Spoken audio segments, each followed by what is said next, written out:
come out of my fingers, but that's not working. So um,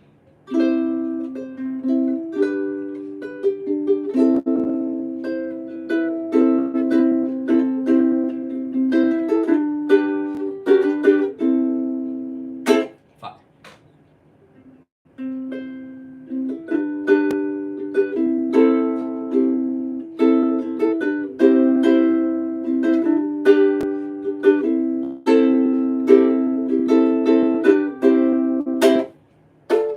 I don't know what I'm doing. This is another one of those streams where I don't really have a plan.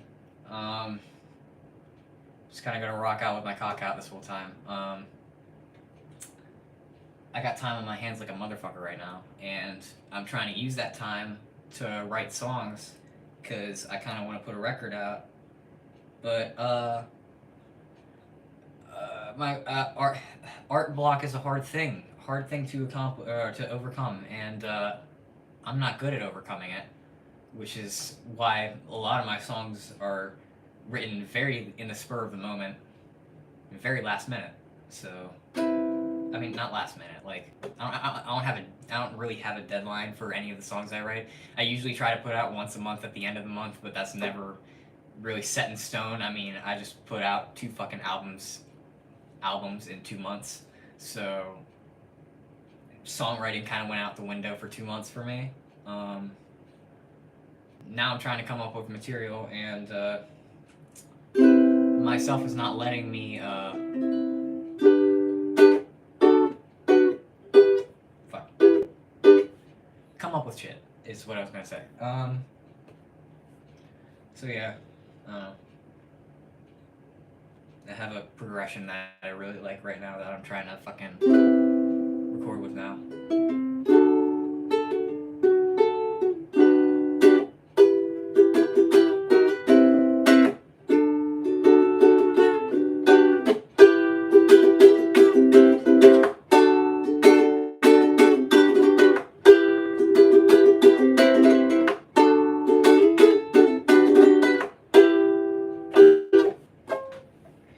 Kind of sounds like, what's it called?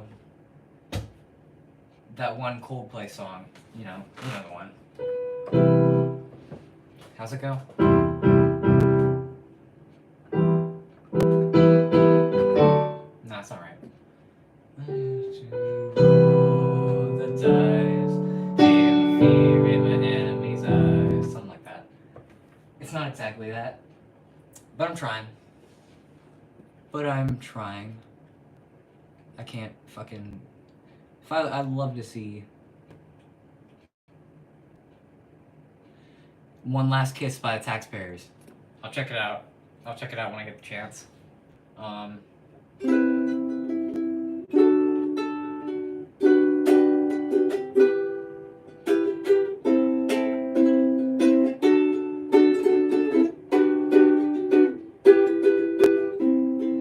Viva La Vida, that's right.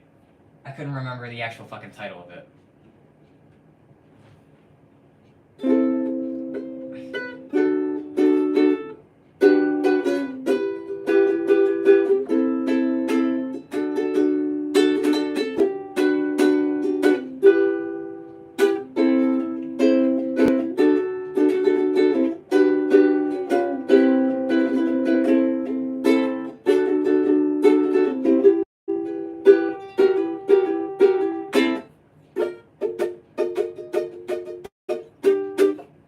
Oh yeah, I figured out something. Oh yeah, that's right. I figured out Hidden in the Sand on accident the other day, because I was fucking with frets, and I accidentally figured out Hidden in the Sand. That's not right. There it is.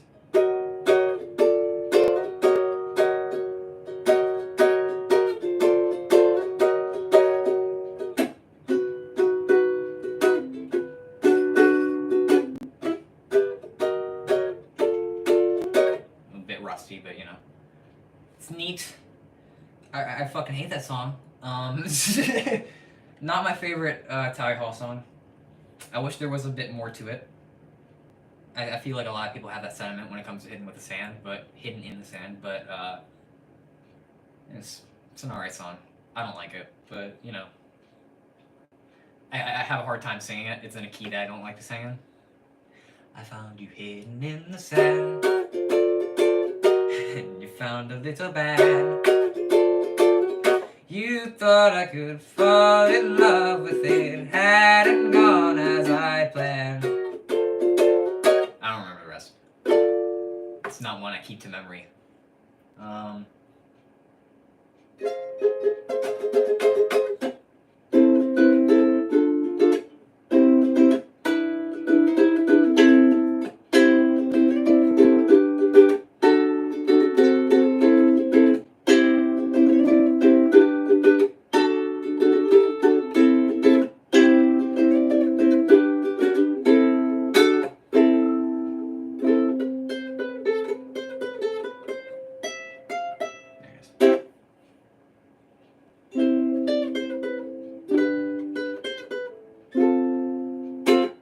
Safely say that I'm pretty underrated. Well, a few people have told me that. A few people have shared that sentiment, I guess. I've heard that. I don't know. I fell into a niche that I can't really dig my own hole out of. And I feel like that's a detriment. That's a detriment to a lot of people that try to do music stuff and cover stuff on YouTube, is that they'll fall into a niche on accident. And when you do that, you kind of have to stick to that niche in order to satiate that niche. And when that niche finds out that you're trying to satiate another niche, that original niche, doesn't like that you're doing that, and will just fucking go away, right? And they won't care about you anymore. And that seems to be an issue when it comes to music channels, is that as soon as you try to deviate from the obvious norm, there's no really going back, and your fucking sub count remains stagnant. But so far, I don't care. I've been growing in subs in the past few months. In fact, I've had like the best, like, statistically, these last 2 months have been my best months, considering that I put a whole fucking album out. And I'm happy about that, honestly. Of course I should do whatever I want. This is my fucking channel. But, like, it's just that when you do whatever you want, people don't like when you do whatever you want, and they'll fucking complain. Will Woods talked about this ad nauseum. Fucking slamming the keyboard with his feet and fucking doing that shit. He doesn't want to do it. His fans want him to do it. Everyone's talked about it. That just seems to be like fucking trying to crawl out of the rabbit hole you've dug for yourself. And it's hard to crawl out of that hole. And it's hard to find an audience after you've done that. It's hard to find an audience after you've done that. So, like, fucking, I don't know. What was my point? My point was something. I don't know.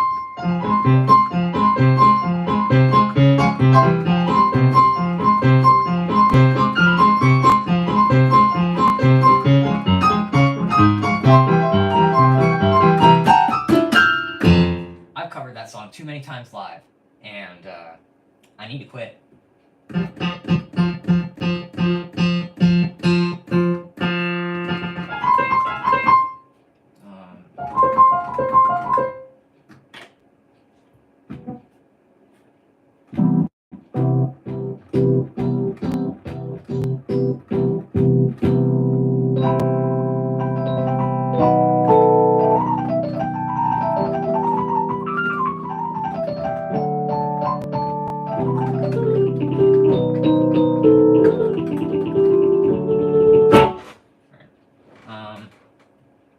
That's another chord progression I've been holding on to for a while, is this.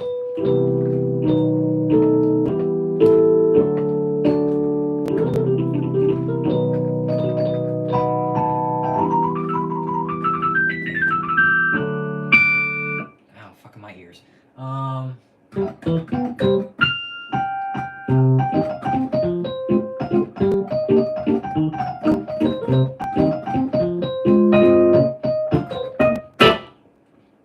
That's a song I hate to play. The first step, it's E flat really fucks me up apparently, and I don't like playing in E flat, so I don't.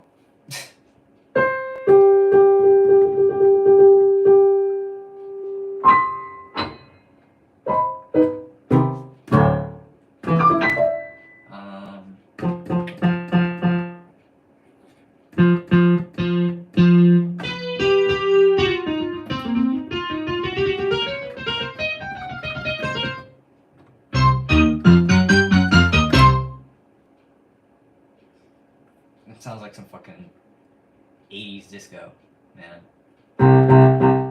Whoa.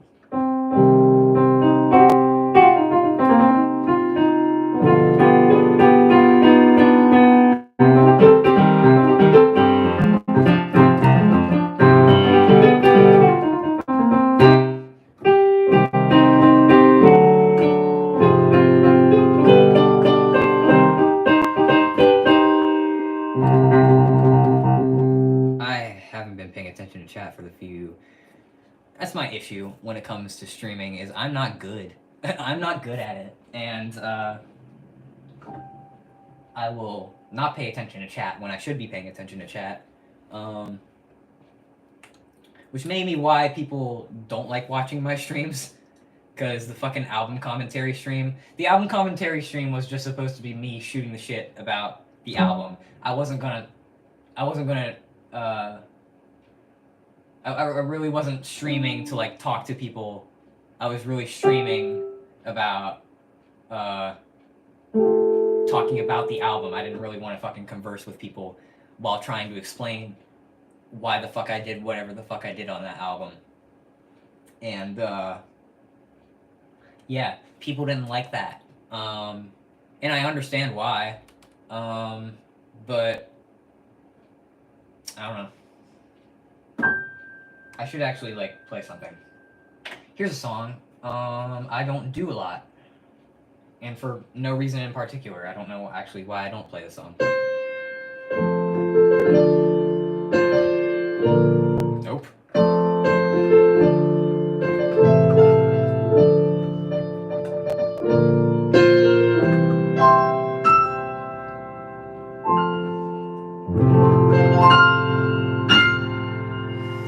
This song was going to be on the album, but I didn't feel like it fit.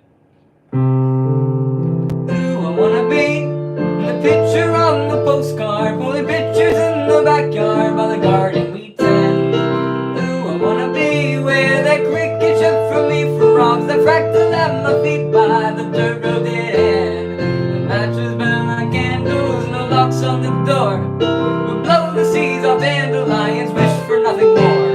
The sunrise comes early, but the night's still very long. And the constellations mirror glistening dewdrops on the lawn. I feel the grass between my toes already. Ooh,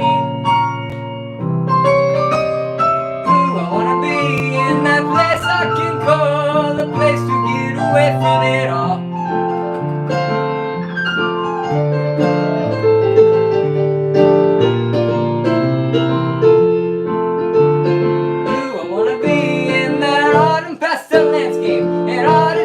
Escape out 2 miles from downtown. Ooh, I wanna be where the cricket chirp fuck.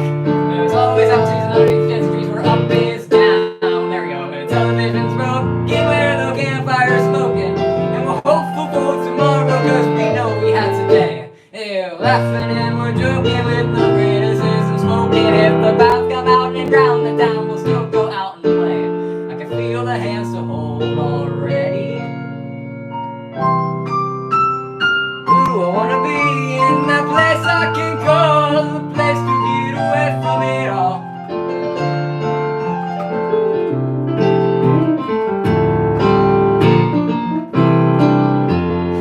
Well, I know the day is far away, and if it comes, it will not stay. But I can't chase the flavor from my mind.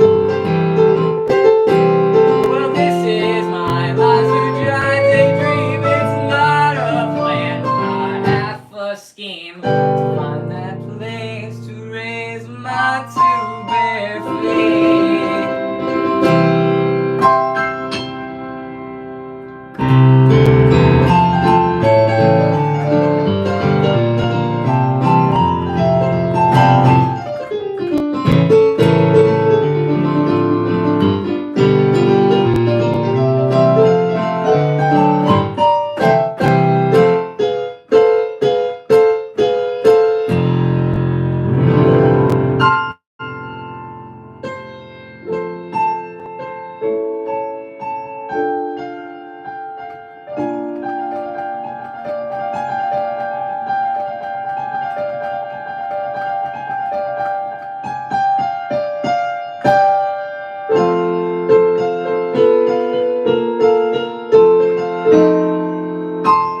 What'd I say? That was Liza Jai Daydream. A lot of people don't. A lot of people forget that one. That's a weird thing. I tend to forget that song exists a lot too, and it's a shame because it's a good song. But like, I feel that it is underrated when it comes to Everything Is a Lot songs. I don't play it a lot just because I keep forgetting it exists, and the reason it wasn't on Nothing Is Sacred is just because either I forgot about it or I don't know. It didn't feel like it fit with the rest of the songs that I had on that album.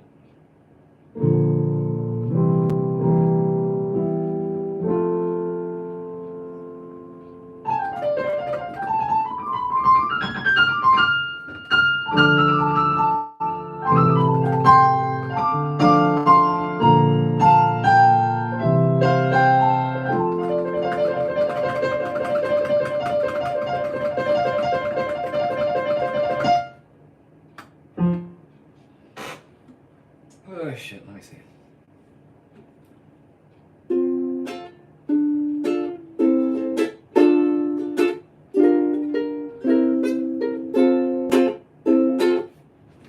Yeah, Red Moon's really good. Quite a few songs from Everything Is a Lot are underrated when it comes to Will Wood's entire discography. Red Moon doesn't get enough recognition. Liza Jai doesn't. Everything Is a Lot and Destroy to Enjoy don't. Yeah, Everything's a Lot is a very solid record.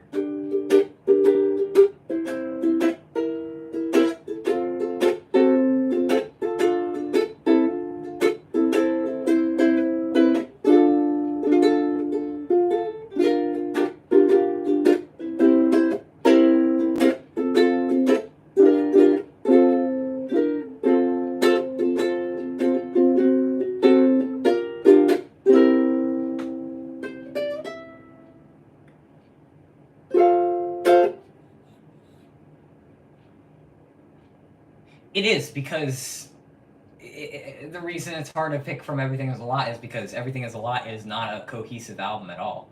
There's nothing. The only thing where Everything Is a Lot like ties into itself is fucking Chemical Overreaction, where it has the fucking where it has the fucking Skeleton Appreciation Day bit at the end. It uses it as a leitmotif, but like other than that, it's not a cohesive album. It's what it is. It's Everything Is a Lot, and that's what that album is supposed to be, I guess. And I feel that's fair. That's fair. It's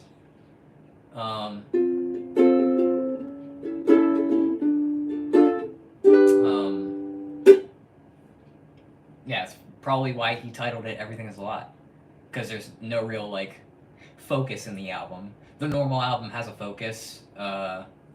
Selfish has a focus. In Case I Make It sort of has a focus. I feel like it loses it at some points, but I mean, Everything Is a Lot doesn't really have that, and I feel like that makes it more eclectic, and that's why people like underrate some songs on the album. Like Cover the Song, and that's another good example. No one talks about Cover the Song.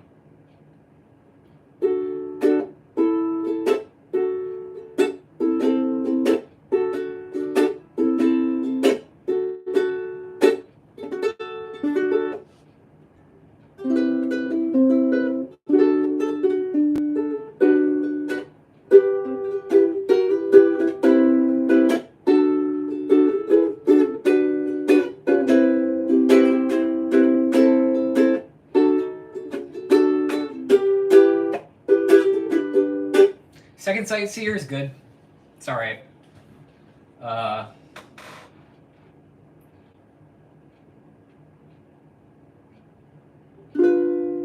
Second Sightseer is very good. I feel like people give that one too much credit for on that album specifically.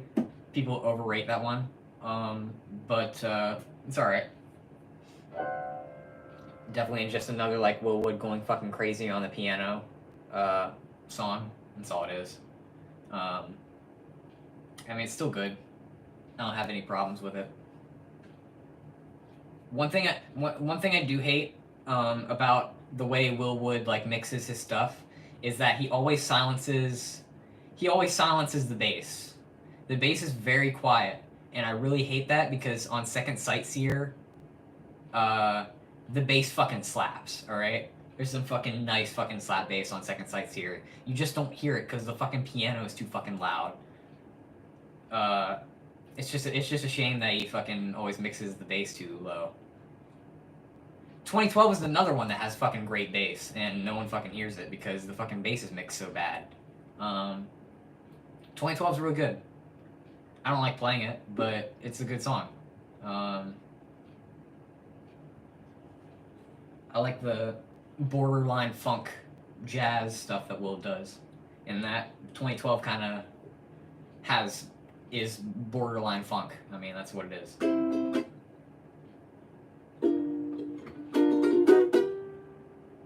Shit. Fuck.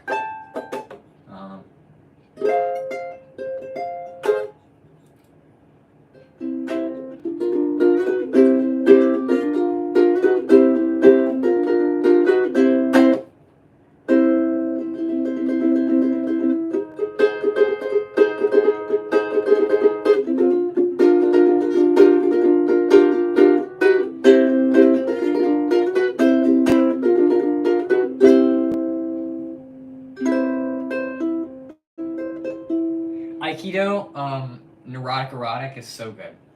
That's a good one. Very short and sweet. Um,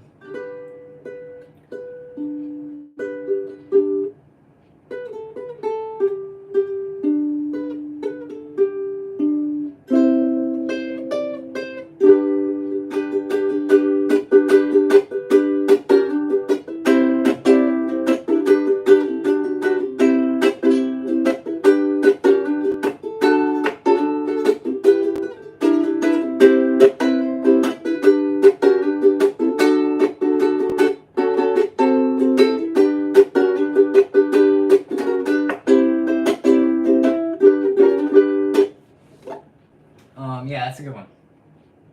Aikido is very good.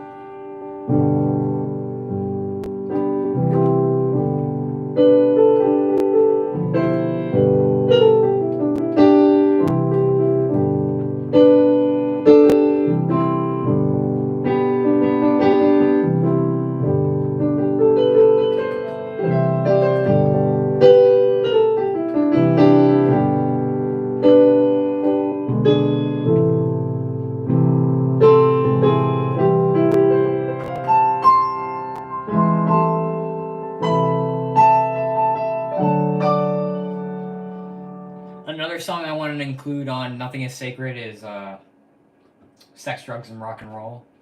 Um, I didn't want to put In Case I Make It songs on that album to begin with, but Cicada Days kind of stuck.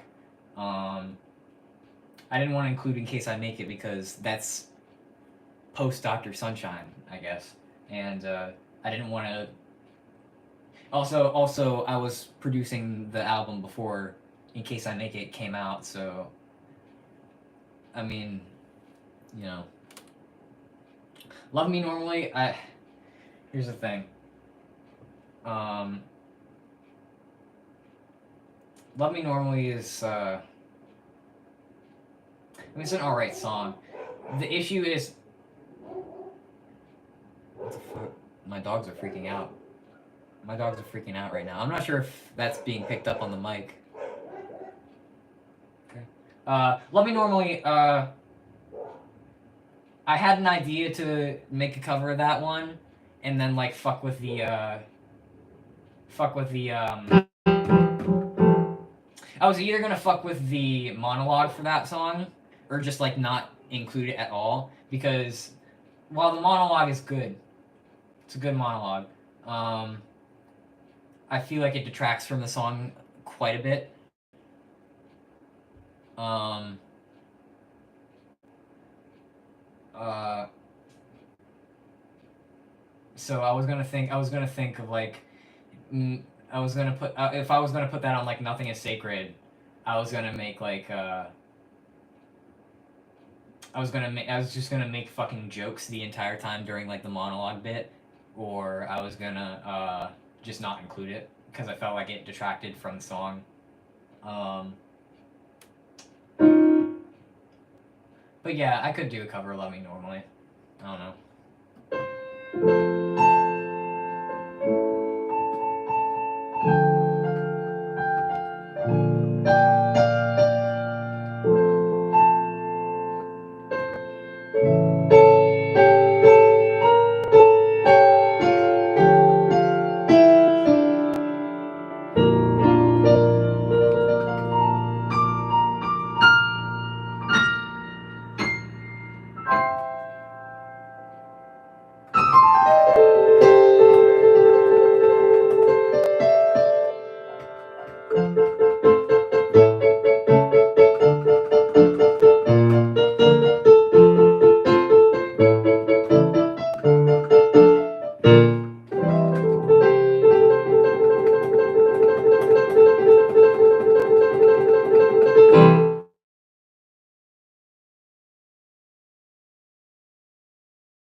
There was one thing I wanted to do on Nothing Is Sacred that I kind of missed out on. One thing I wanted to do is I wanted to do like a minimalist, a minimalist take on like one of like the bigger songs that Will has, or no, not even that. I wanted to do like a lo-fi, not entirely lo-fi, but like a minimalist like Aikido or something like that. One of Will's like chiller songs, you know, and then like do it like how Bo Burnham did some of the Inside soundtrack, like that, um, with like a very like lo-fi synth.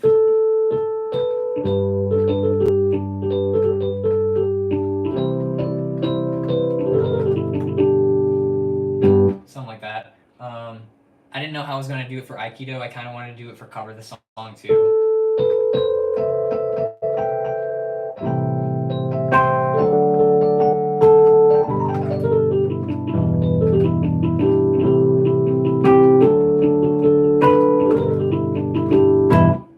I mean, I already did like a kind of lo-fi cover of Cover the Song on this channel already.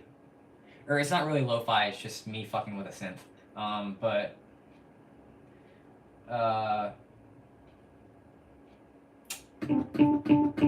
yeah, I kind of wanted to do that for that album, but I didn't really. I don't know. I either forgot about that, or I either got like forgot about it, got distracted by something else, or just didn't feel that it was alright. I don't know. The more I got into making that album, the more like serious I was taking the album.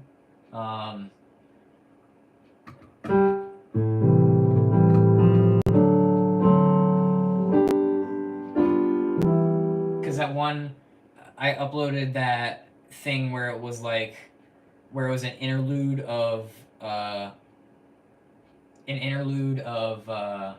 Memento Mori, but I was talking over it, pretending like I'm your therapist or something like that. And that was just supposed to be some like tongue-in-cheek interlude, but I thought that's too fucking silly. That's too fucking silly. I don't want to do that, and I scrapped that shit. Also, I'm just bad at scripting stuff like that, anyways. So, not my cup of tea.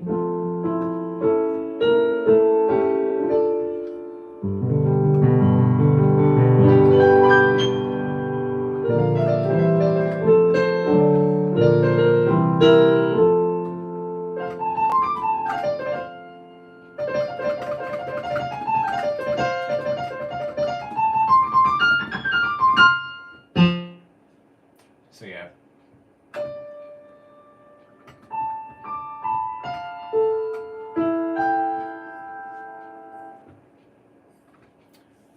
was gonna do a thing on this channel specifically where I was gonna do like I was gonna do like a I was gonna try to I was gonna play my entire set list of the songs on Nothing Is Sacred. I did that on my Instagram as just like a live stream. I was gonna do that here. My voice is kind of torn right now, so I'm not gonna do that. But oh,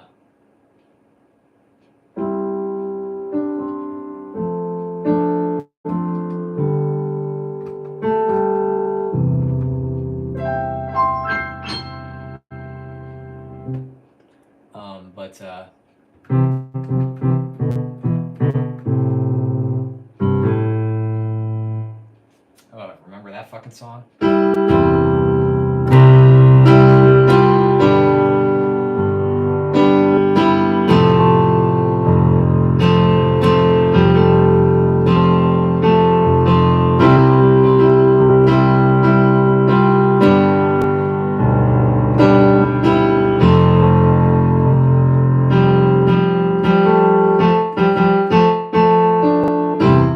Subwoofer is fucking freaking the fuck out on this amp, dude. Oh shit. I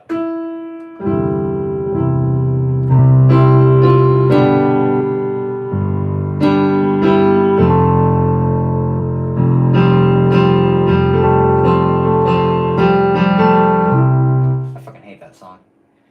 If you don't know what that song is, be happy. Because it's a bad song. It has bad lyrics. It's very bad, and don't listen to it. Listen to it at your own risk. I shouldn't tell you not to listen to things. Listen to it at your own risk. Alright? Viewer discretion is advised when you listen to that song. I'm not even going to tell you the name of the song. You can find out yourself. You probably heard it on the radio before, because everyone and their mom likes it apparently, and I hate it. The lyrics in that song are very stupid. Okay, the thing about starting a Twitch. I have a Twitch. I have a Twitch stream. I have a Twitch channel. I don't post anything on it. I made a Twitch channel in case I started like getting fucking copyright shit from YouTube for playing shit live, and I haven't gotten that so far. So my Twitch is like a backup. I don't think I even have anything on my Twitch. I think I have like a stream.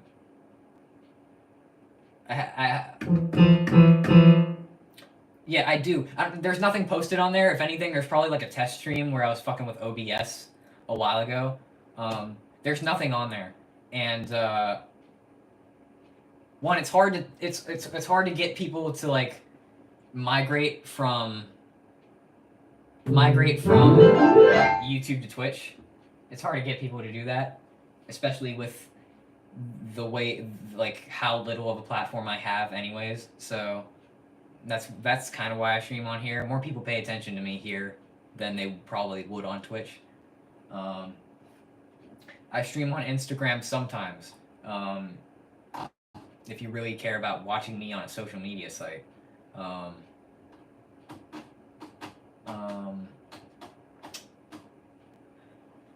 Yeah, I do have a Twitch. I have a Twitter that I deleted Twitter, but my account's still up there. My Twitter account's still up, even though I haven't used it for a year and deleted Twitter a while ago, like a long while ago. Shit.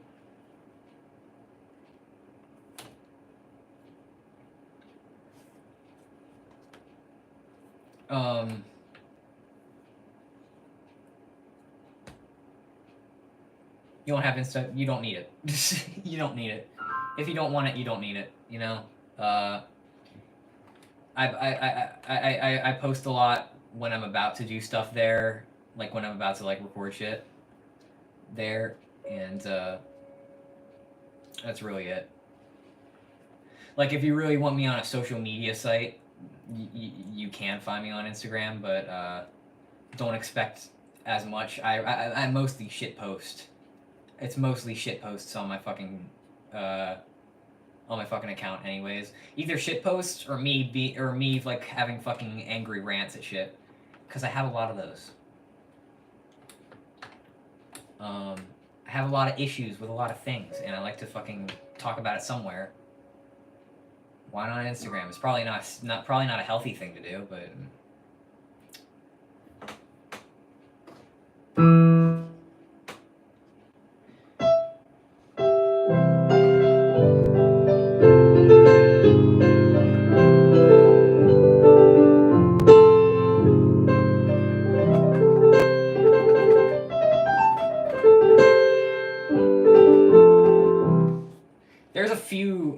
there's a few covers. I have a few. I have like a backlog of covers on my Instagram. Nothing important. Nothing Will Wood related. It's all a lot of it's instrumentals. Actually, no, a few of them are Will songs, but it's all like shitty phone recorded covers that no one cares to see. I have a bunch of those on my Instagram. A lot of instrumentals. Just that kind of shit. Um,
yeah, a lot of that kind of instrumental shit on there.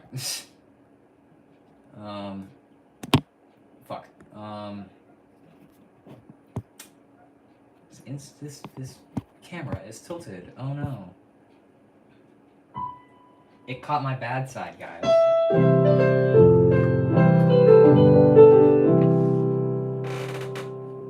Remember that fucking song? What's it called? And If I Did, You Deserve It.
That was an unreleased song that will never, like...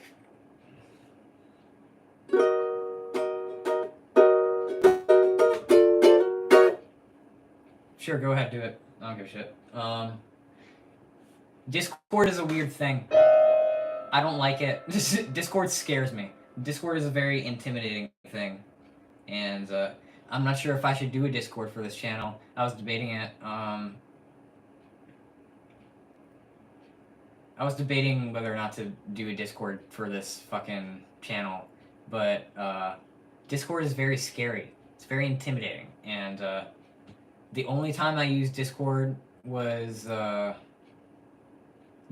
So in case I make it, which is Will's new album, is it released Friday? It released last Friday, and for some reason the stream chat thought it was a good idea to start a Discord server of all the fucking people in that stream chat, and it was a nightmare. It was a nightmare. Uh,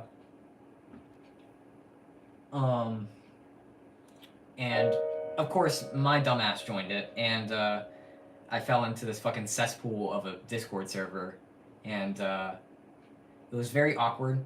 The only thing I posted on that Discord server, I dropped my fucking album and then left. That's all I did. As I shamelessly plugged my fucking cover album and dipped. And yeah, that's the extent of my experience with Discord.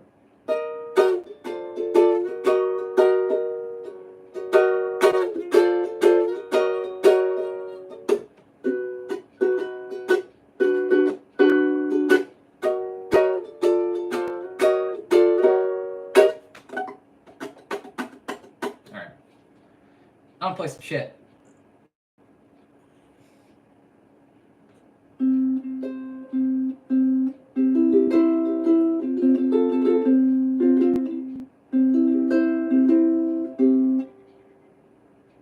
Yeah, exactly. That's what it would be called. It would be called The Pond, and it would exactly be called The Pond, and the fucking profile pic for the fucking pond would just be a picture of a fucking pond. That would totally be it.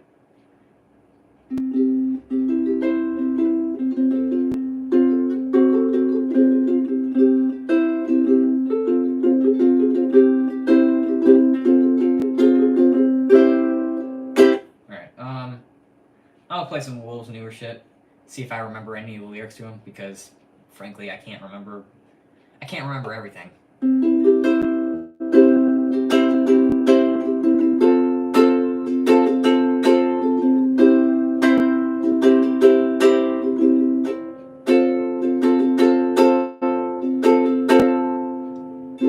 Paint the walls with colors you're not meant to notice.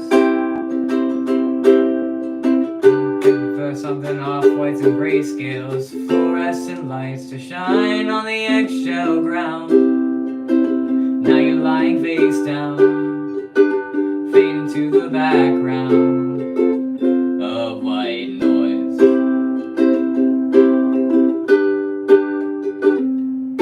There it is.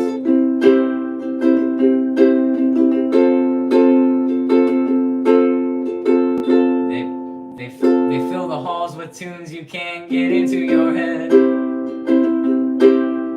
4-4 and Dorian Road, I'm for ignoring them. Yeah, it sorta sounds like a retro top 40, but wrong. Not meant to sing along. It's not that kind of song. It's white noise.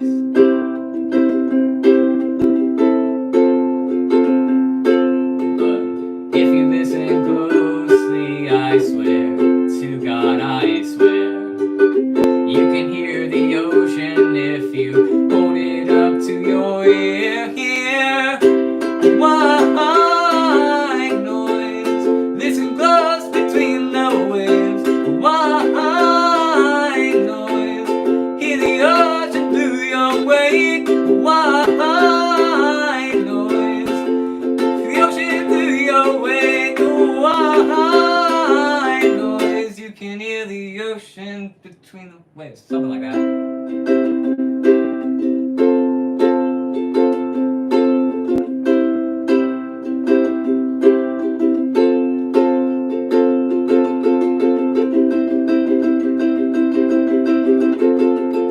Let's see if I can keep this fucking up.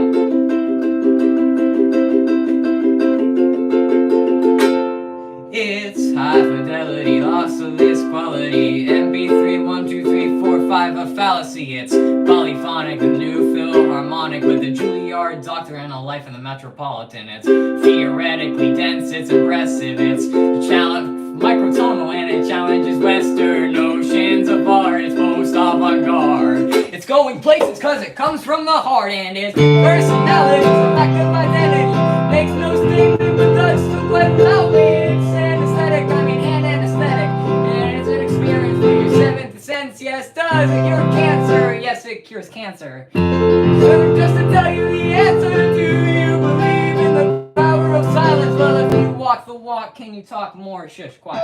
Why noise? Love between the waves. Why noise? Buzzing through your wake. Why noise? This is the love between the waves. Why noise?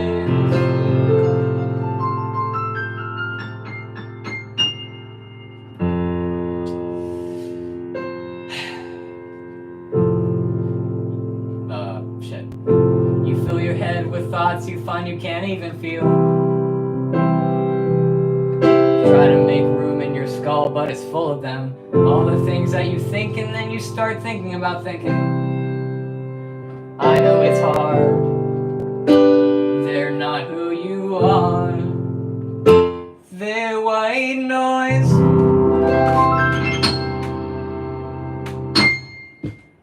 It's a fun song. White noise, ladies and gentlemen. It's a good song.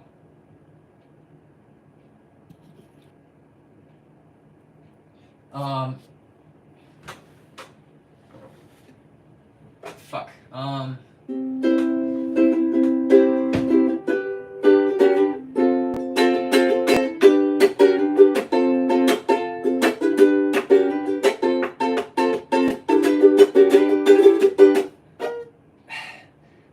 Fucking, I could do a Twitch, alright? I could do a Twitch. I have good audio equipment, I could, but like, I'll figure something out. Not right now, I can't fucking do it right now. I'm not gonna start a Twitch on camera, but like, I'll look into it, alright? Fucking twist my arm, but,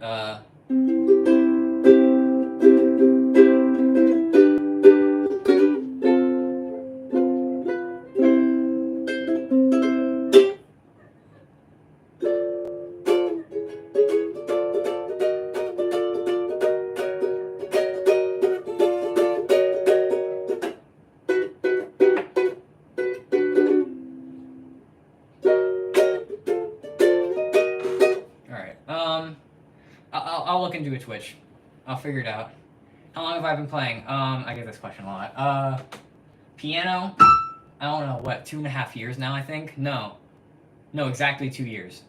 Exactly 2 years. Ukulele's been with me for like 2.5 years, probably. Ukulele's been with me longer than the piano, but yeah.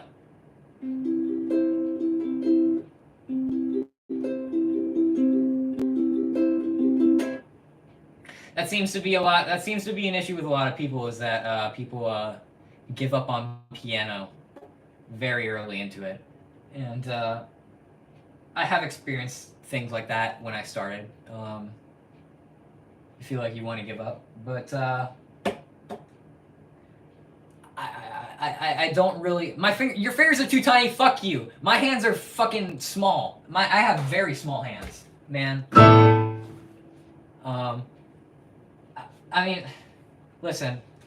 I don't consider myself a good inspirational guy. I'm not good at that. I'm not good at giving people inspiration, but the least I can tell you when it comes to learning how to play piano is suck it up, Buttercup. I don't know. Just fucking keep at it. Just keep at it. That's all I can tell you. You'll get good. You'll get good.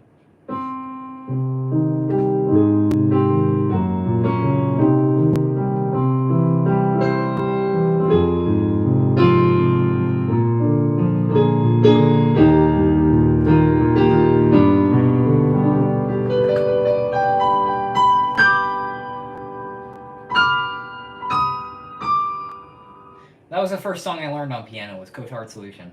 I've said that multiple times, but Cotard Solution was the first song I've ever learned on piano. Will Wood was a big influence on me and what I've done on piano, and I'm happy for that. I'm definitely grateful that his music fell onto my lap during a time of a pandemic where I had nothing. I had jack shit to do. So with my shitty fucking keyboard that I had laying around, I figured out a few songs, and yeah, it's kind of it. This is not the keyboard. This is not the keyboard I started with. The keyboard I started with was a shitty Yamaha non-weighted keys keyboard. How often do I stream? Whenever I fucking feel like it, honestly.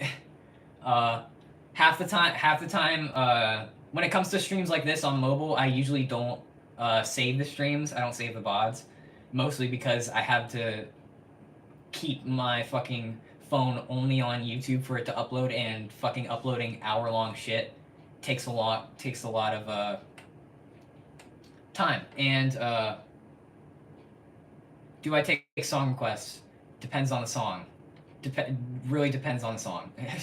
If I know it, sure, I'll fucking do it, whatever. If I don't know it, then obviously not. Over the Rainbow? Fuck. Do I know that one? I can figure it out.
Go something like that, right?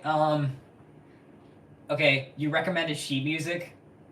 That's an issue. I can't read sheet music. I've said this multiple times on this channel. I can't read sheet music. Never intended on reading sheet music. Just never figured it out. I get told to learn, but I'm a stubborn motherfucker, and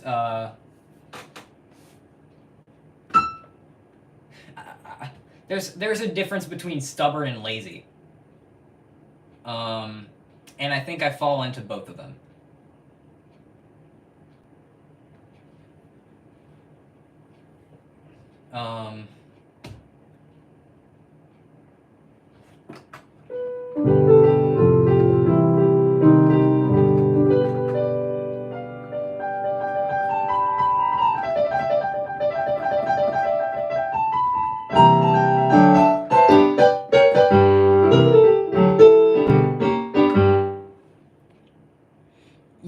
Yeah, I heard of that. The fact that Will can't read sheet music.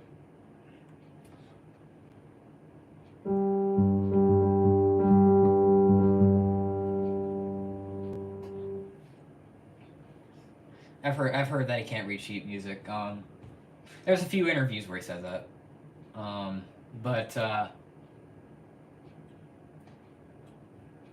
definitely interesting to see self-taught people play music. The pianist for Coldplay is also self-taught. I don't know why I keep talking about Coldplay. I don't listen to them very often, I swear.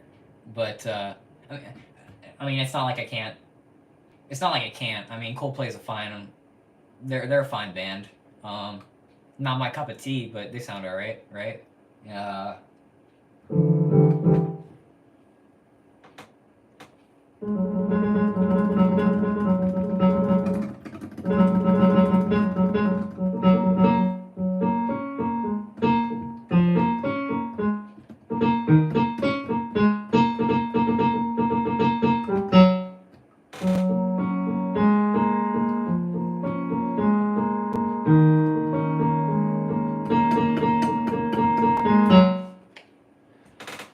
Let me see here.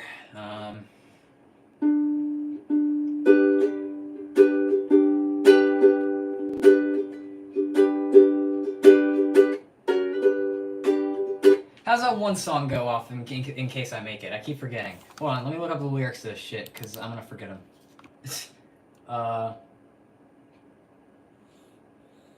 You know that one song, what's it called? It's Kind of a Lot, or something like that? No. Yeah.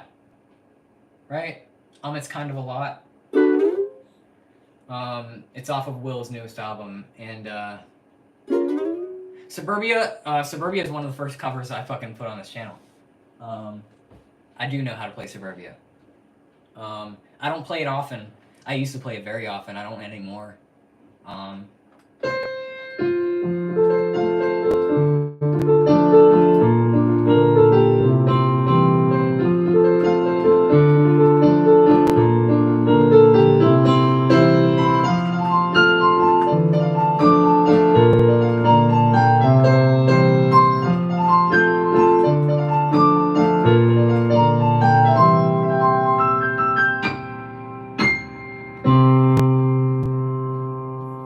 Yeah, I do know how to play it.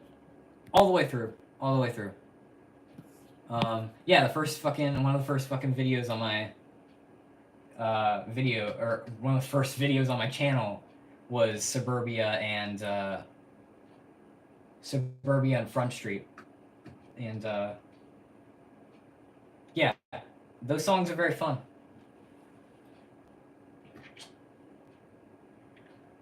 I can try to sing it right now. My voice is kind of torn, but I can fucking try.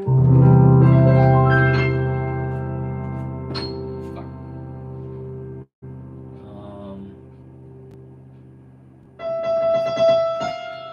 White picket fences, barbed wire and trenches, trick or treat, Merry Christmas, howdy neighbor, thank you Jesus. Oh, what is sweet beauty in that painted lady, a participation trophy wife, a blonde blue-eyed baby, wide-eyed and wired, the snap crackle pop of the Geiger.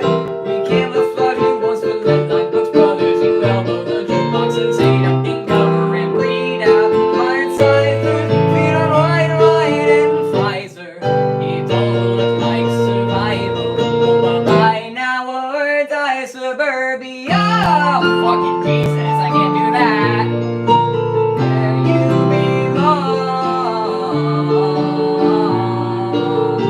The lights are on,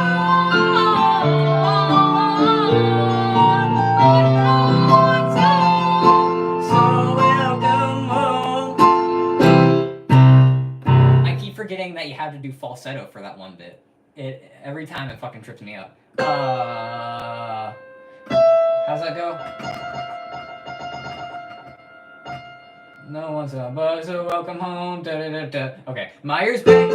Okay, ultra takes a village to fake a whole culture. You're into the playground, your eye on the ball, your head in the gutter, your brains on the wall. Well, home is where the heart is. You ain't home is, but you're heartless. It's the safest on the market, but you still gotta watch where you park it. So give me your half the crisis. I can't tell you know when your paradise is. Where rare size won't get what you're gonna type is. Only paradise and paradise I if it's too bad. A snowflake only matters in a blizzard. Now everybody knows that. Nobody knows that. Everybody's all up in my business. Suburbia.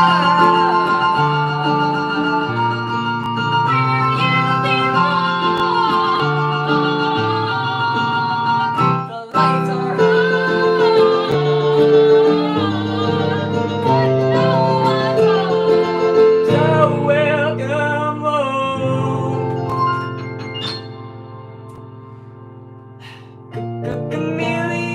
got to Taco Town, where it gets around on hidden number stations. He comes radiation. The dog bites the postman while basement tires dream of a night at the drive-in with an AR-15.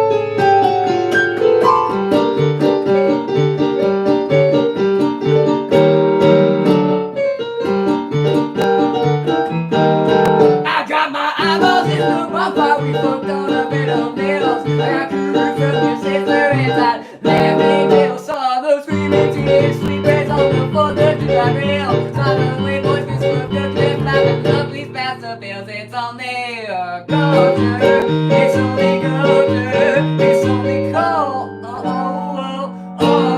Just smoking so you learn to torture. Ask cats like a vulture. You got this sucker like a vampire. Before you go with your foot to prove you got blood. Then they want your blood. So I apologize when you turn blue and cold. Blood. Then they want your blood. So don't apologize when you turn blue and cold.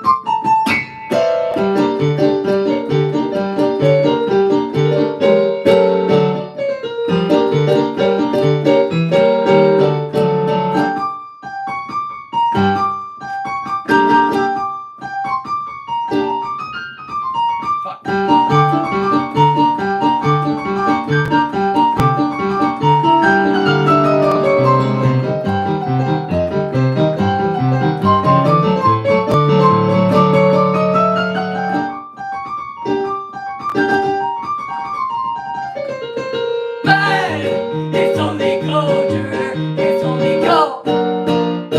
Sulfur's not your friend, hey, fuck your culture. I ain't got no culture. It's only culture and it's more afraid of you than your puppet. So go and drink that blood. Then they want your blood. So don't apologize when you turn blue and gold. Blood. Then they want your blood.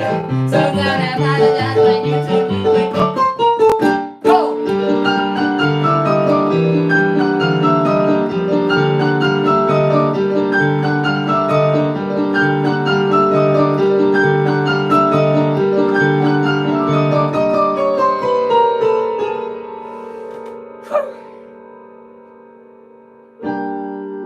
How the fuck does that part go?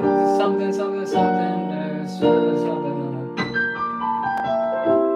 Experiencing planes and catching splinters. There it is. You pull out your Rorschach like a paint by numbers treasure map. Think upon your jigsaw piece, chases you back to your fingerprints. Well, all he had is thought in life, shook his job, and I guess you too and died. Lord looked down, said, hey, you're only mortal. Give it fair, take it away, till things come out a certain way. Leave you wondering when they might go back to normal.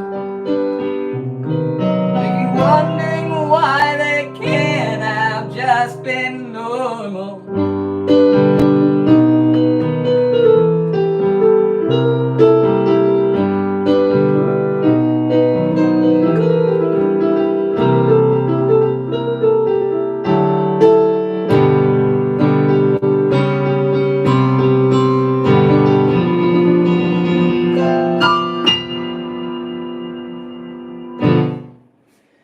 Yeah, I know how to play that song. Oh fuck. That song takes a fucking hit out of you, man. Done. The robe is off. Fuck you. The robe is off. Fuck you. If you don't like nudity, I don't know why you came here. Oh shit. You know, it's funny how I can get away with being half naked on stream.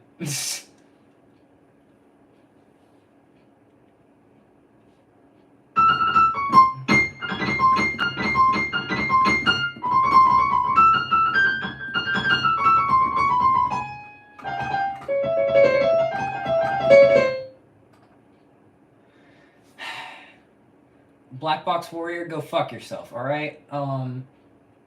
Yes, I do know, but fucking hell.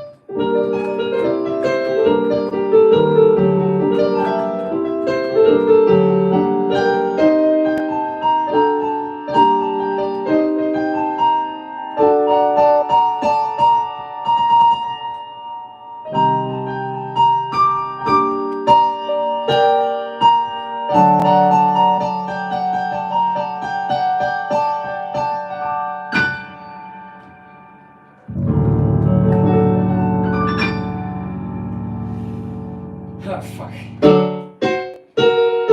How the fuck does the fucking beginning part of that song go? Now I think about it, I don't even remember that.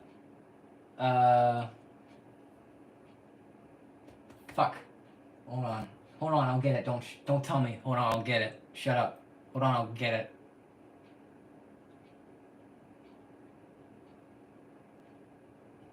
I can remember. Hold on. Shut up.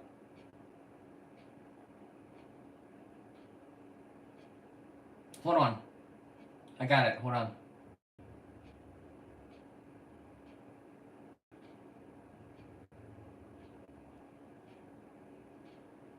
I got it. Hold on.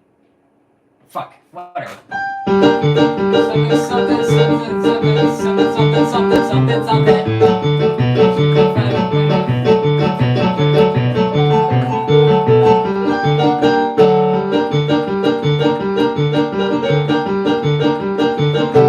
Sing along.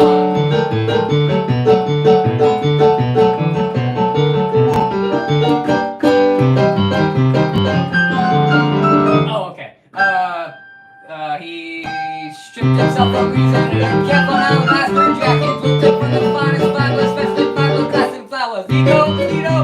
Incarnate, good incognito, pops for the beatles, screaming, bless the torpedoes. For what? For what? For what it's worth. If it was gonna kill you, boy, it would have by now. For what? For what? For what it's worth. There's no more looking back, we're looking up, we're looking down. Fuck.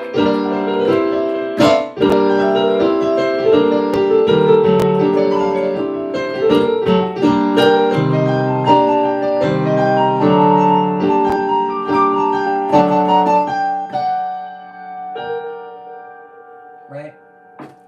Fucking, I don't know.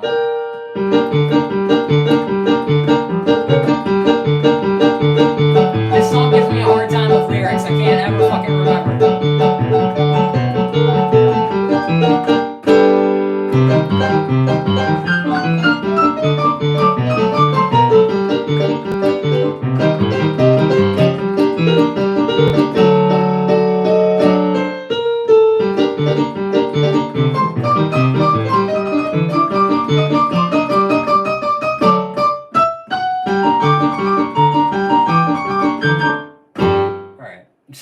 It's enough of that. I don't give a shit.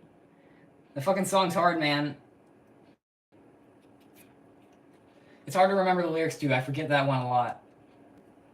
However, if you ask me to just sing it, I'll fucking belt it out to you like a fucking choir boy, man. Yeah, Black Box Warrior is fucking hard.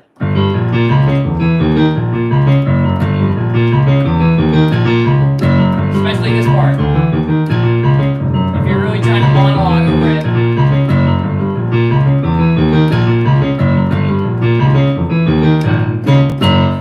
It's very hard. Hand Me My Shovel is the first cover that I uploaded to this channel. I do know how to play it.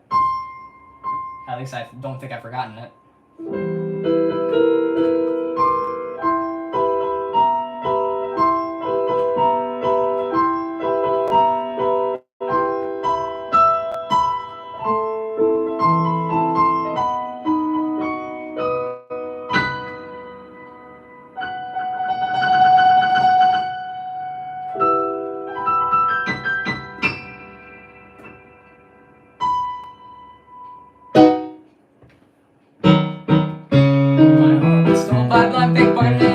Streets of summer on 2012, and areas of her face.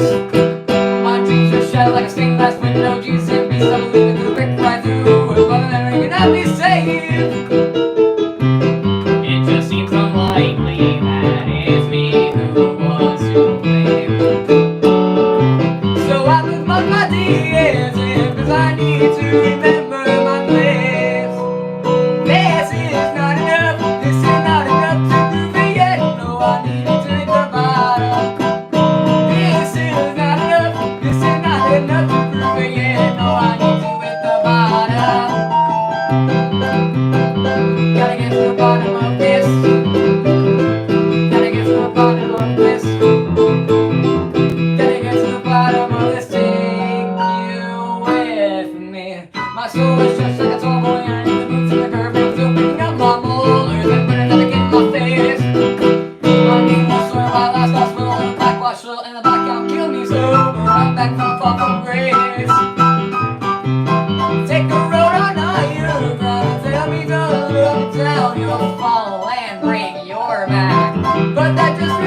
gets me out. There's more to be found beneath the black. This is not enough. This is not enough to prove me in. No, I need to hit the bottom.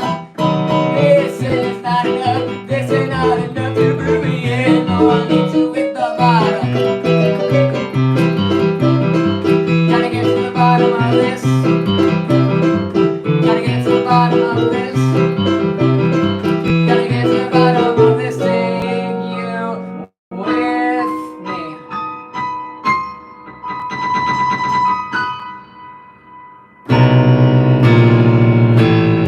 Bottle with a barrel empty. It's a good drink, good put it out.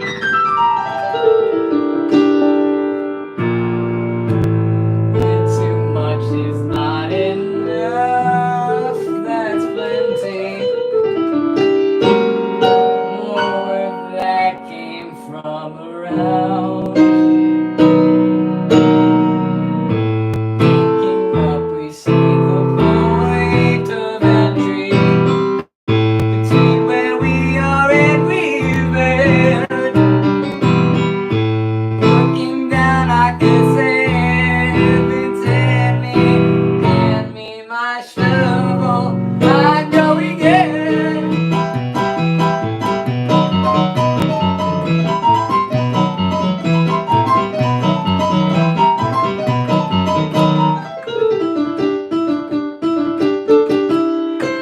6 foot deep from 6 foot tall. Don't call it good 'cause I'ma lose it all. Please come kill me. Kill me if you can.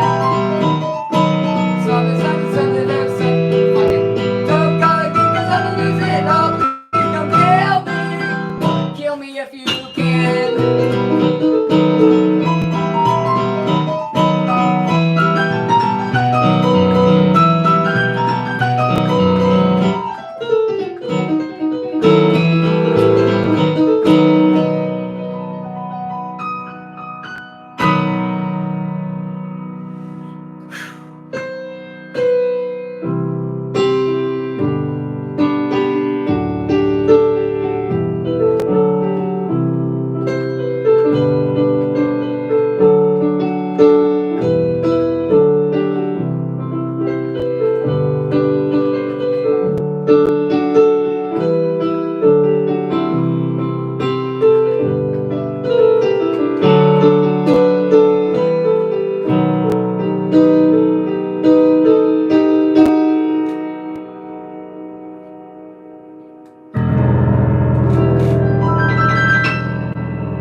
Yeah, I can play Hand Me My Shovel, I'm going in.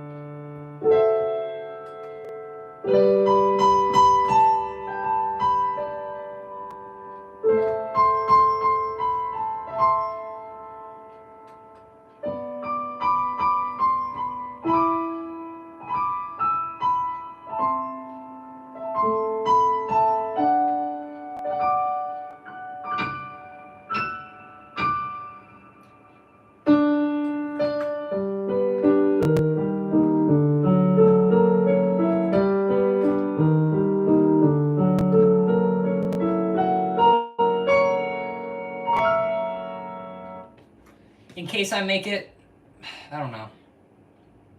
In case I make it's alright. I have a lot more issues with In Case I Make It than any of the other Willwood songs, honestly.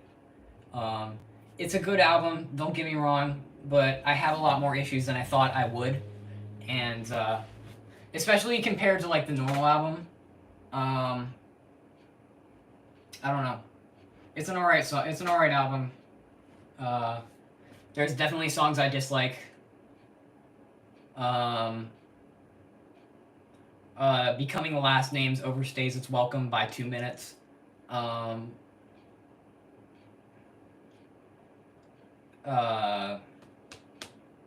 White Noise is a bad closer for the album. It's a good song, just doesn't fit as like a closer. Becoming the Last Names would probably be a better closer, honestly.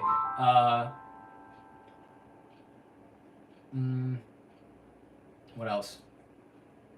The chorus, the like choir that Will Wood hired was misused in a lot of the songs. I don't feel like it was properly.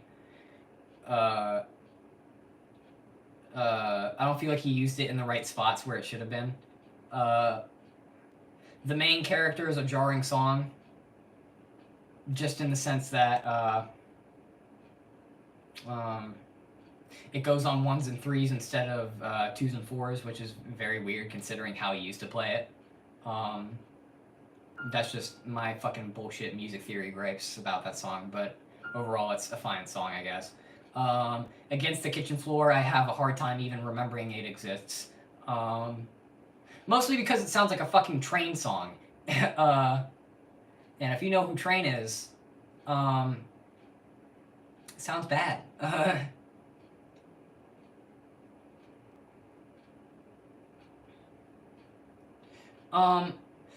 That does seem to be an issue with Will's stuff, is that it feels like Will's just saying shit instead of singing shit. And I know a lot of people don't like that. I like that, but and like staccato shit like that definitely throws people off. But I feel it's fine. People find it a bit jarring, but it's alright. It's alright for what it is. Big Fat Bitches didn't really need to be in the fucking album. And if it was going to be in the album, it should have been in the middle of the album instead of right at the fucking end. It's kind of dumb. OK Computer didn't need to be in the album. That's not saying that I don't like OK Computer. I love OK Computer. OK Computer is very good.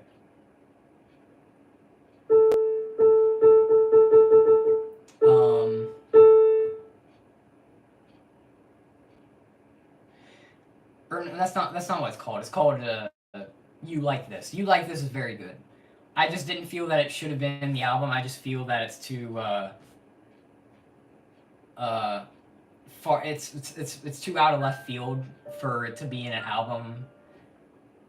Like In Case I Make It, I just felt that it should have been like an alma mater thing, where it was just excluded as its own thing.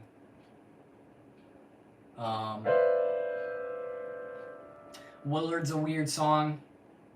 It's an alright like song for like leitmotif and like wrapping up the album. That would have been a better fucking closer than White Noise. White Noise should not have been the last song on that album. It's in the wrong place.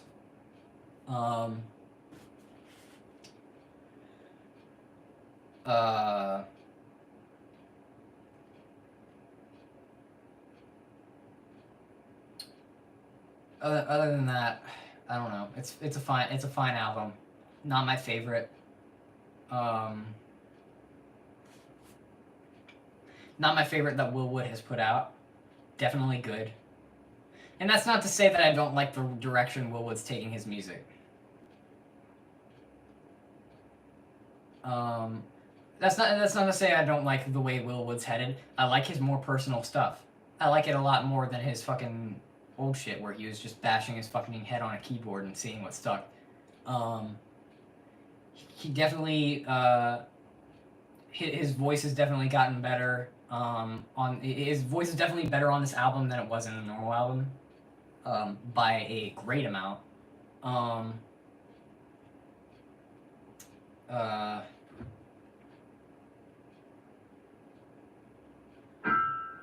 But other than that, it's alright. Cicada Days was underwhelming for me. I really didn't like that song. I really didn't like the studio version of Cicada Days. I love the live version of Cicada Days. Every fucking like live recording of Will playing Cicada Days, I adore it. The studio version's a bit underwhelming, honestly, and it has entirely to do with the bridge. I hate the bridge.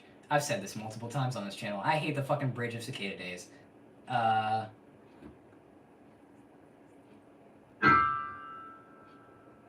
What else?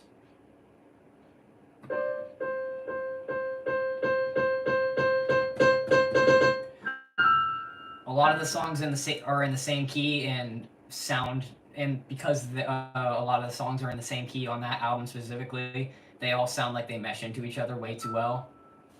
Like, watch this. Watch this. All right. Actually, I'm not even gonna play that.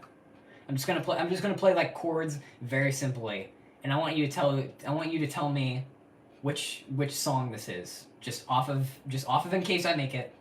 Entirely off of In Case I Make It. Which song is this?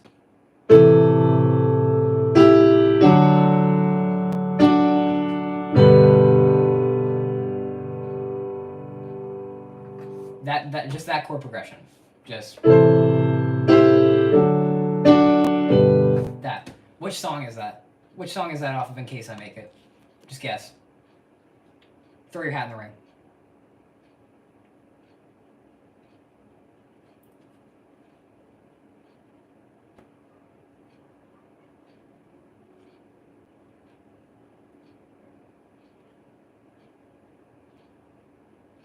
A very simple chord progression.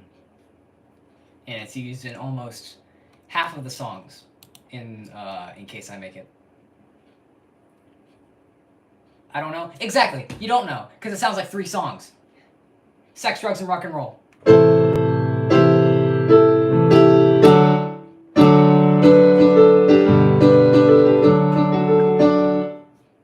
Same thing. What else? Fucking... What was that one song? Let's Get You Home, right?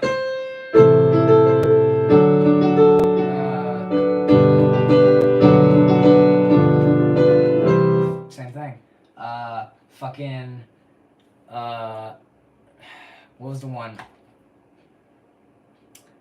Fucking... Oh, it's kind of a lot. Fucking...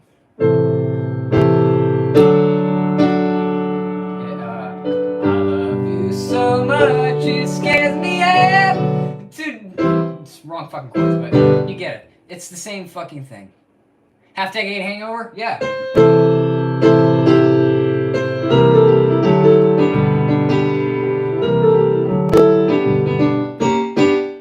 It's the same.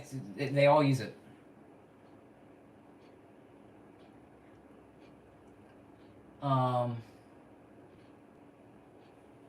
They all use that same like fucking progression, and it's very obvious to me because I have a good ear for pitch, but you know.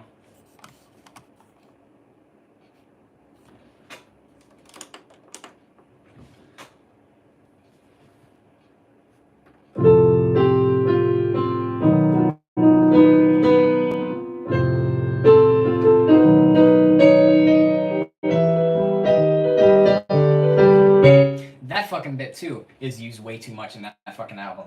The fucking that like descending chord progression, it's used way too much in that fucking album and doesn't deserve to be. Half Decade Hangover uses it.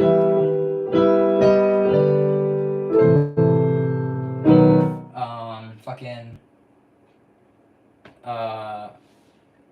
the here is the church, here is the steeple, open the door, see all the people. Fucking, what's the one song? To make me sound so deep and smart and then I'll shut up. It's the same thing. Yeah, it's just used a lot. Which is alright. Leitmotifs are good. Just not when there's 7 in the fucking album. It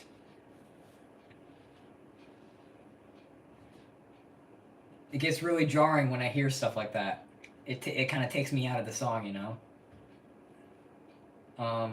That's my personal opinion on it, but I don't give a shit. If you like the fucking album, go ahead. Fucking stream it 1,000,000 times. I don't care.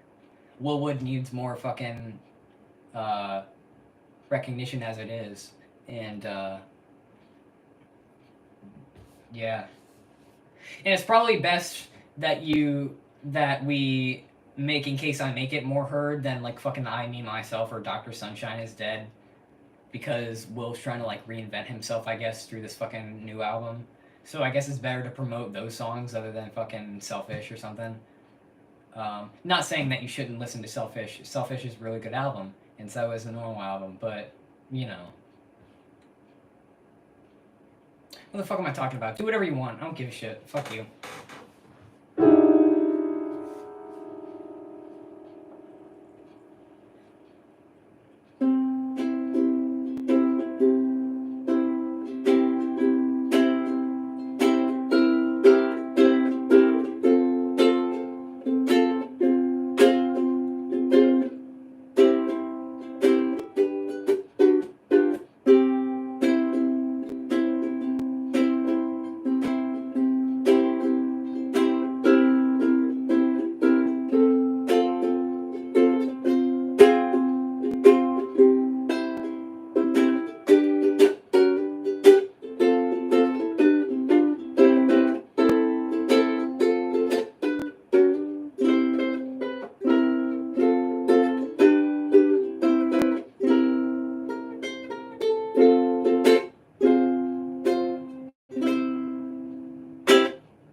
Um, Euthanasia, Car Seat Headrest. I have heard the name. I've definitely heard the name Car Seat Headrest, and I might have heard them once or twice, but I genuinely can't remember what they sound like. Uh, I've definitely heard the name Car Seat Headrest before, but I couldn't tell you what they sounded like at all.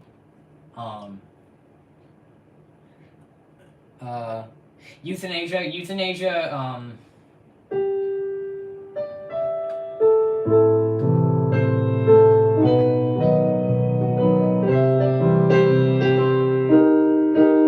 How's that go?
Yeah, Euthanasia shares a few chords with Skeleton Appreciation Day. I'm not sure if you know.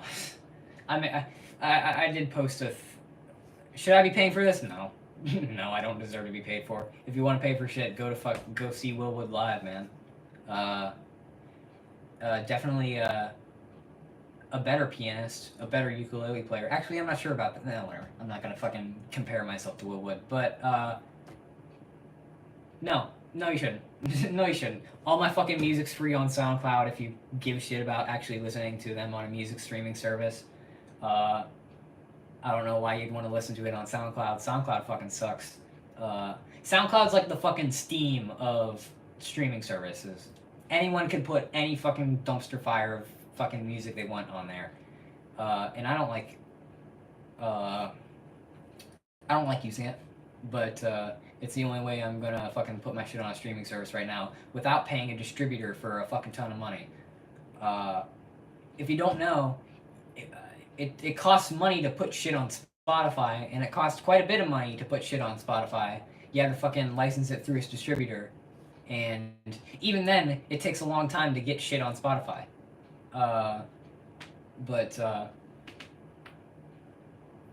Yeah, all my fucking music's on Spotify. Or not Spotify, SoundCloud, fuck. If you really care to listen to it on the worst streaming service. None of my, like, sitting in my room recording shit is on SoundCloud, by the way. I know you don't want to hear that shit. It sounds like garbage. My actual good, fucking well-produced covers where I actually use a good microphone. Picture. Hold on, if I can bring it down. Good microphone here.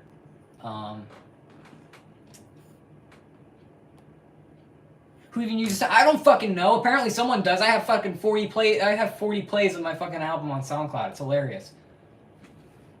But apparently someone does. Apparently someone listens to Will Wood on SoundCloud, which is weird. And I imagine it's only one person. I'm sorry. Do I sound like a jackass? Do I sound like a jackass for fucking dissing SoundCloud? I might. If you use SoundCloud and you generally enjoy it, if you generally actually using, are you using like the fucking premium service to SoundCloud at least? Because that's definitely the way to use it. Because Spotify sucks without the premium stuff, anyways. All streaming services do, but Spotify specifically sucks with their free fucking service. Their free service sucks. You only get like 5 skips, which is weird. Yeah, I guess if you're gonna go for like a best route, YouTube's good. Except I have a bone to pick with YouTube, is that YouTube compresses the fuck out of files. YouTube compresses the fuck out of sound files and makes it sound like fucking garbage unless you're not using YouTube Premium. I figured that out when I was putting together the album video. It fucking eats your fucking sound files. YouTube eats your sound files, and so I guess if you want to listen to the cleanest shit, go to my SoundCloud. If you want to listen to it on a good streaming service, just use AdBlock on YouTube, I guess. Other than that, I don't know what to tell you.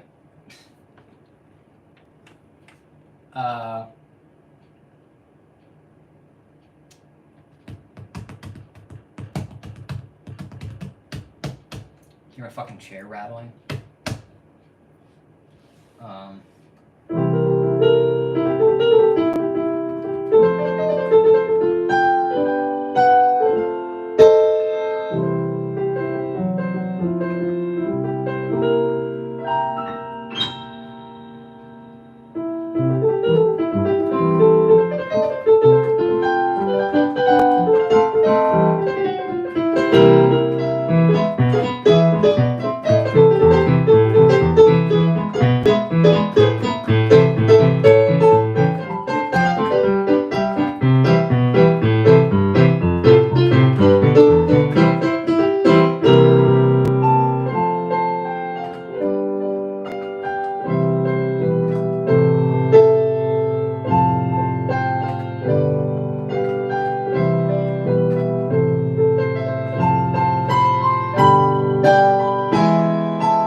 That's a fun song. I'm not singing anymore. If that's what you came for, I'm not fucking singing anymore. My throat is done. My throat is done for the night.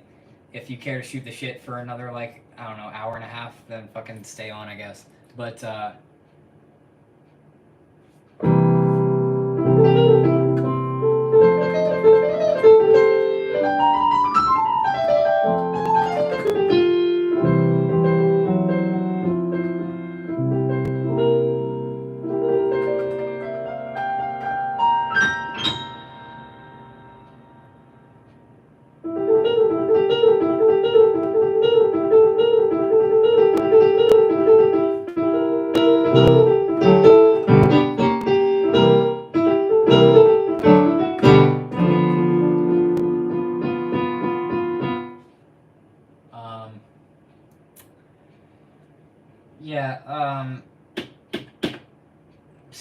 latest thing I put out was a cover EP. That's entirely not Willwood songs. Um, Performance number one. Uh, those were just miscellaneous covers of shit that I like, and I'm probably going to do a few more of those before I actually start. Before I actually start writing music, I'm probably going to put a few more cover EPs out. But right now, I'm not putting anything out. I fucking I want to fucking take a break for a minute, you know.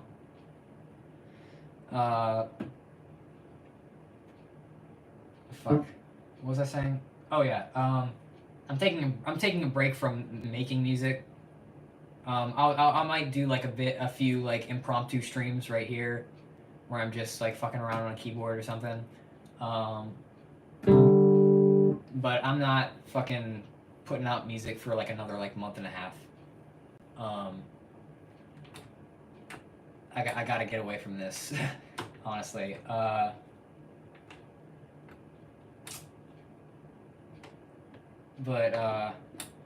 Yeah.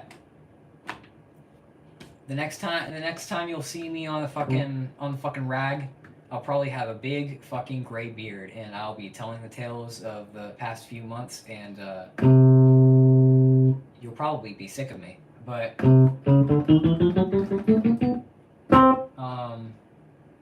rhythm games. Rhythm games are good. Rhythm games are good. I happen to be very good at them. I don't know if you would have guessed, but rhythm games are good. I really want to get a copy of fucking Rhythm Heaven Fever, but I don't know if you know that Rhythm Heaven Fever costs like $100 right now in the U.S. So kind of a bit pricey for a fucking video game, right? Rhythm games are cool. All in all, good. I had a blast with Beat Saber when it came out. Whatever.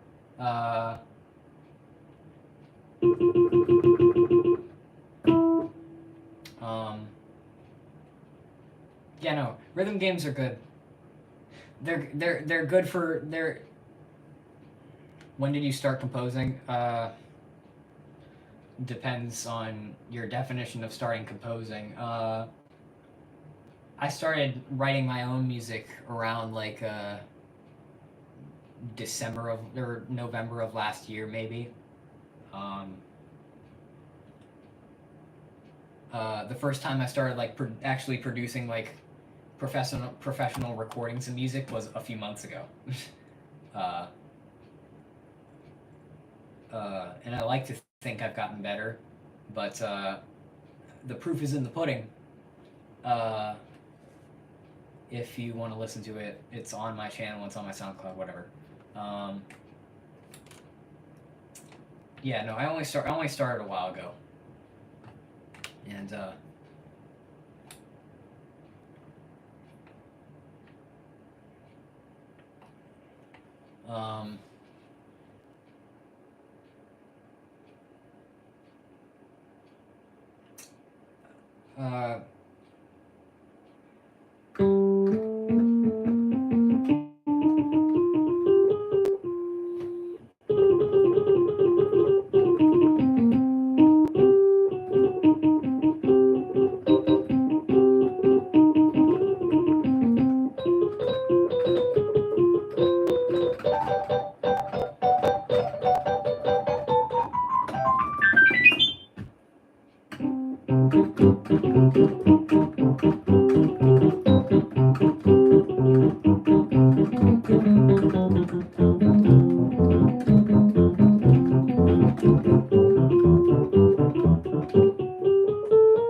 yeah, so then the fucking next thing I'm probably gonna put out is the next thing I'm gonna put out is probably another cover EP, and then I want to actually like put together an album. I've been writing songs for the past while, and I kind of want to get them packaged and sent out into the world, into the ether, and see what the reception is. To see if anyone actually cares about what the fuck I do. But yeah.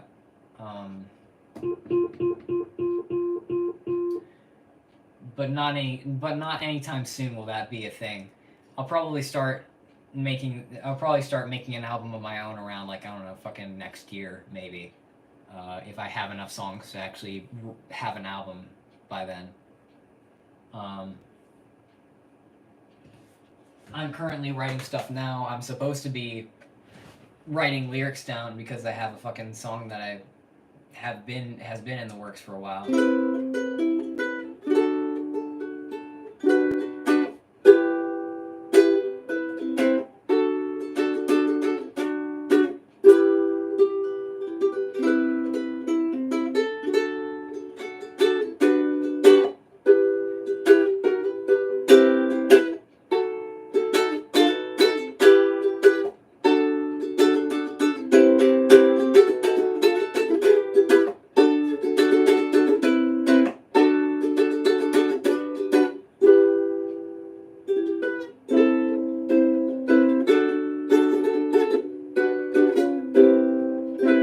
Yeah, so I have shit in the works, but I still need like half an album's worth of songs to actually consider starting making an album. But yeah.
This has been live for, apparently, according to my clock, 106 minutes and 51 seconds. That's how long we've been here. So I've just been kind of shooting the shit for the last while. Just been fucking shooting the shit, playing the fucking tunes, and that's really all these streams are. Just me being bored and having the chat fucking go off, and yeah, that's really it. Shooting the shit and playing the songs, you know.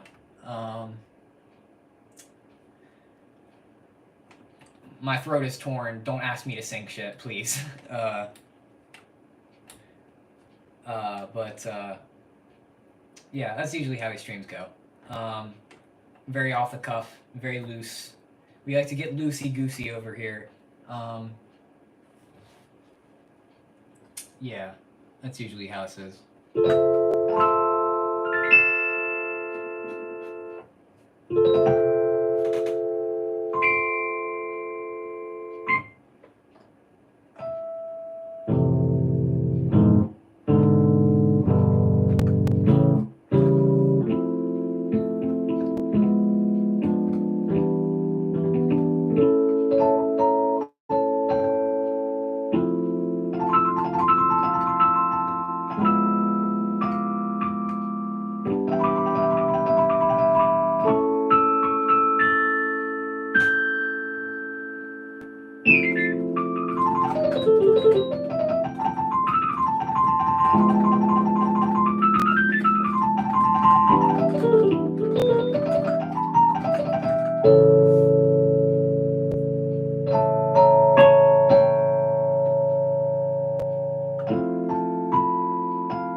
Alright, you know what? Fuck it. Ugh, the fucking sustain pedal is getting away from me. I don't know if you know this, I have carpet floors, and when you put shit on a carpet floor, specifically one sustain pedal that I got a year ago, it starts to slide, and it slid under the fucking keyboard stand, and I was fucking, having to fucking rub my leg against the keyboard stand, and it's very annoying.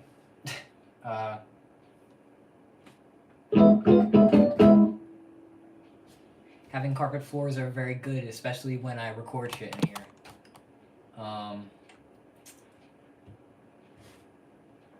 Very useful.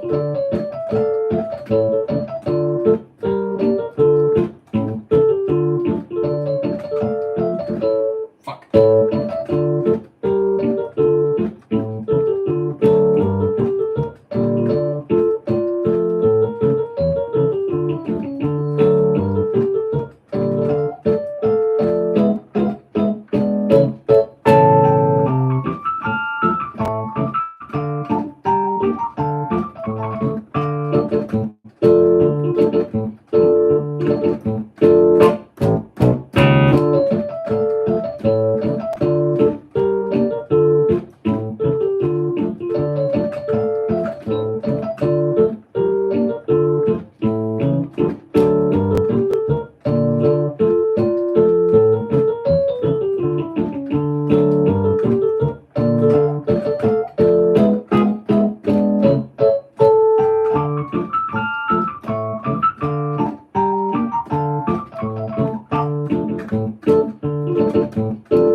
Yeah, the Camp Here and There soundtrack is good. I don't particularly like, what's it called? Yes to Air is Human. Yesterday is Human fucking gets on my nerves sometimes, but overall it's an alright song.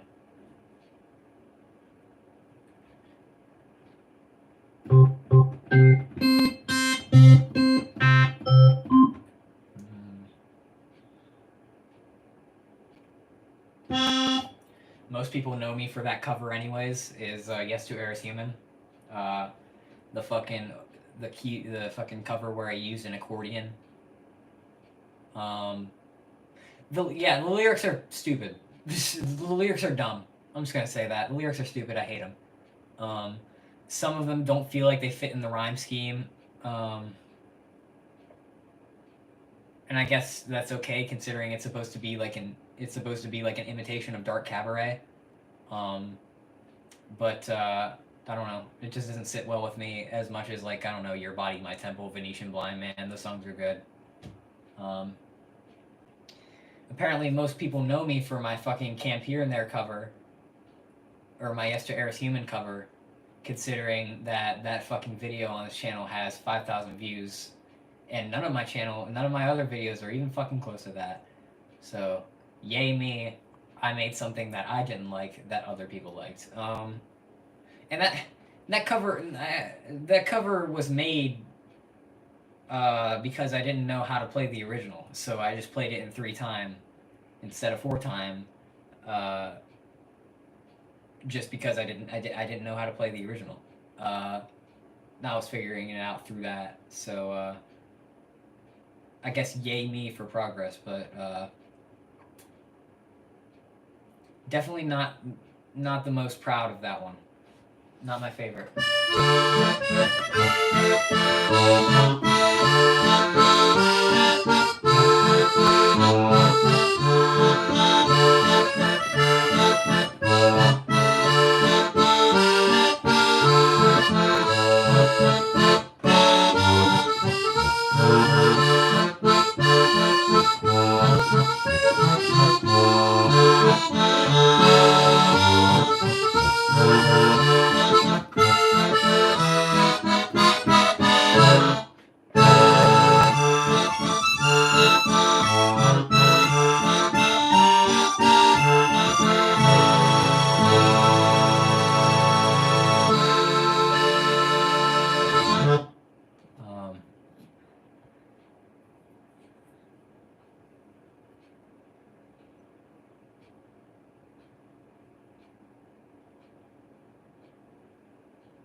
Yeah,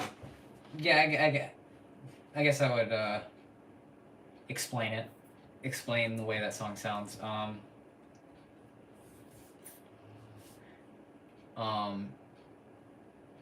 But yeah, no, it's definitely not my favorite. Your Body, My Temple is up there. I think Venetian Blind Man is probably my favorite. Maybe. I like that one quite a bit. It's a fun song.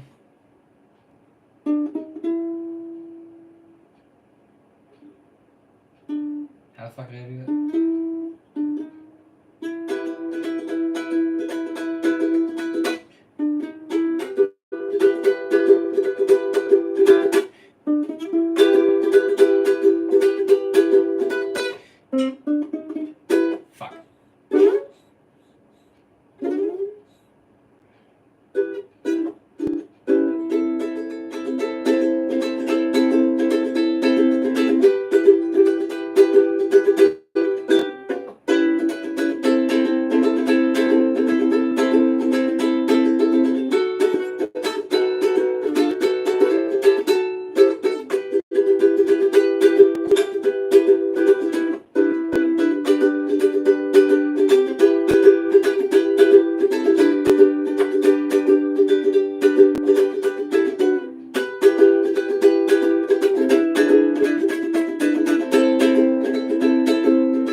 Yeah, it's a fun song. Venetian Blind Man is a very fun song to play. I feel like a lot of people don't like that one, which is a shame, because it's a good one.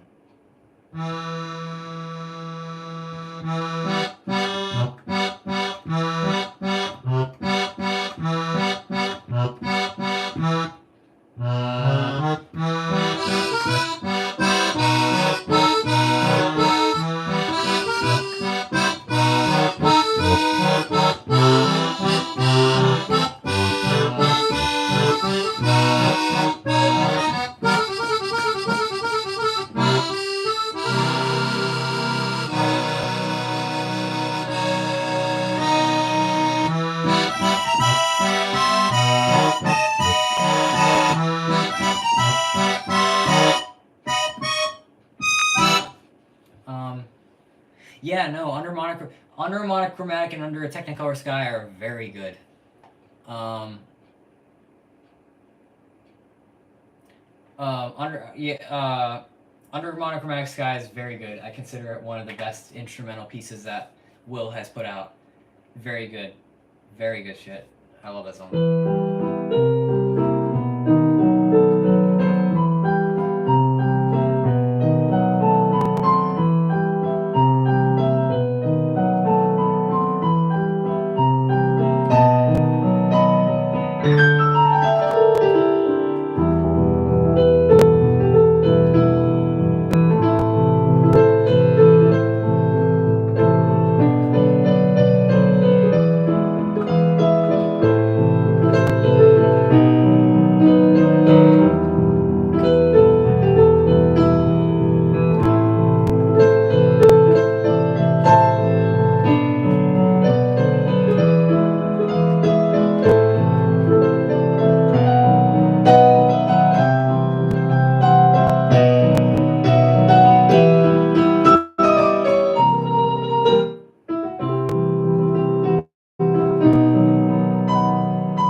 I especially like that last bit of Under a Monochromatic Sky. Very good, like quick shifts and keys, and I especially like that. For the first ever Willwood song you cried to, um, here's the thing. I'm not a very emotional person when it comes to music. I don't cry to songs. That's not true. I cry to I, I, I cry to songs, but not Will Wood songs. Will Wood songs don't get me. The only songs that really get me are music without lyrics. Like it has to be strictly instrumental pieces that I cry to. Because really having a guy like sing to me in my ear, and then me just like fucking bawling over it, weirds me out. Just I don't want to be fucking like in tears, and then some guy's fucking whispering into my ear how sad I am. That freaks me out. Uh, Big Fat Bitches did not make me cry. I will say that. Uh,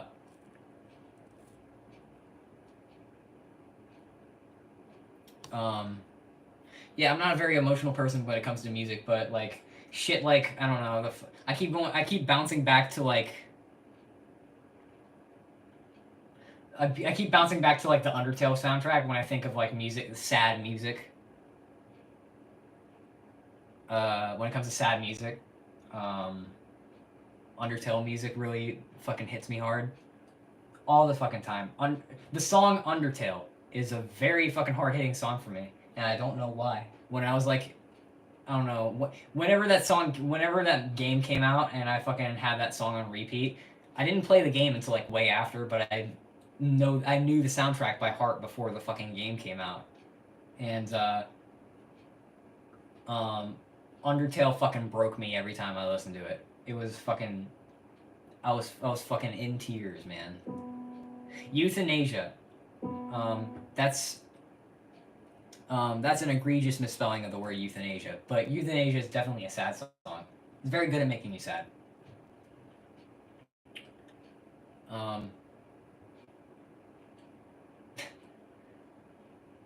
Euthanasia is pretty good. Listen, the only reason I get to pick it, I pick on people for spelling is because I say this too much. I was in the National Spelling Bee. I was in the National Spelling Bee twice when I was younger. So I'm allowed, I officially get the card to make fun of anyone who misuses the English language. Fucker, no one's safe! Yeah, no, euthanasia is a sad one. It's definitely, and that song deals with a heavy fucking topic. That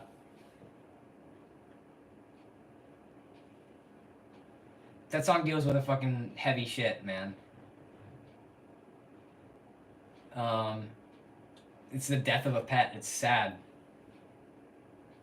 You definitely look like you were in the spelling bee. Fucking hell, man. You know what? I'm gonna fucking rant about the spelling bee for a minute. I know no one gives a shit, but the spelling bee is such a fucking, like... The spelling bee is such a fucking, like, piss take of a fucking competition, alright? I was in there twice, alright? Everyone over there is, like, fucking prim and proper. Like, fucking, like, Harvard students, like, to be Harvard students are fucking the people that do spelling bees, right? I'm not that. I'm some fucking loser that sits half naked in his fucking room.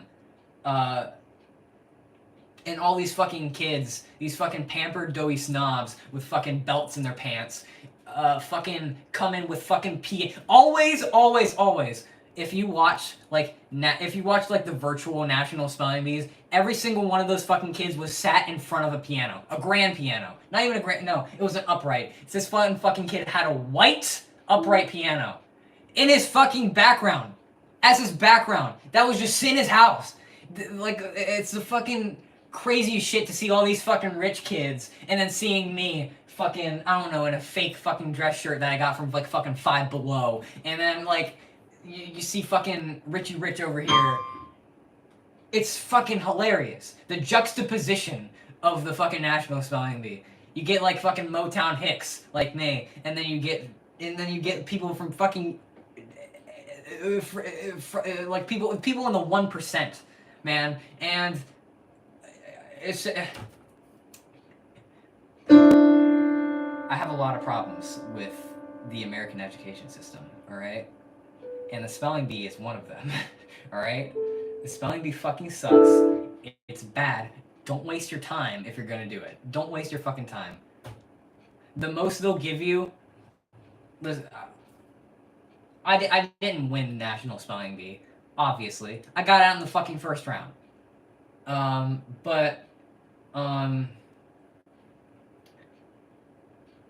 don't know. It's shitty. It's shitty. The National Spelling Bee is a shit take. Don't fucking do it. Wasting your time. You're not learning anything. I didn't fucking learn anything. And really, who wants to know what the fuck the meaning of the word syzygy is? No one cares. No one cares what Djibouti means unless you live in that fucking place. No one cares. No one fucking cares. I don't care how you spell Beethovenian. As long as you know how to spell the word fucking Beethovenian, it's fine. Or as long as you can fucking make sense of what I'm reading, then you're fine. Fucking use autocorrect. We have computers. We don't really need perfect spelling right now. I know that's kind of a shitty thing to say, but like, we got computers. I don't understand what people have against fucking... Yeah, Djibouti. Let me fucking get my book here. Hold on. If we're really gonna fucking nerd out. I have a fucking book on the words of champions, which is the entire fucking list that they give you for the spelling bee, for the National Spelling Bee. I'm gonna give that shit out right now. I'm gonna show you how to spell Djibouti. Actually, I probably know it. It's like D-J-H-I-B-O-U-T-I. That's probably how Djibouti spelled. I think that's what I remember. Hold on. Let's look. Let's take a look-see. Beethovenian, syzygy. They were right next to each other. I just said those fucking words on accident. They're right next to each other. Machiavellian. Who the fuck's gonna care? Or no. Yeah, nerd. Look at this shit. Where the fuck is it? I know I've seen it in this fucking book. I swear. Djibouti. Djibouti. Who fucking cares, man? Diplodocus. Fucking Naugahyde. Who cares? Fucking Bolognese. Bolognese. I think it's Bolognese. Anaphylaxis. Who cares? Fucking. Where is it? Shit. I swear. I fucking had it right here.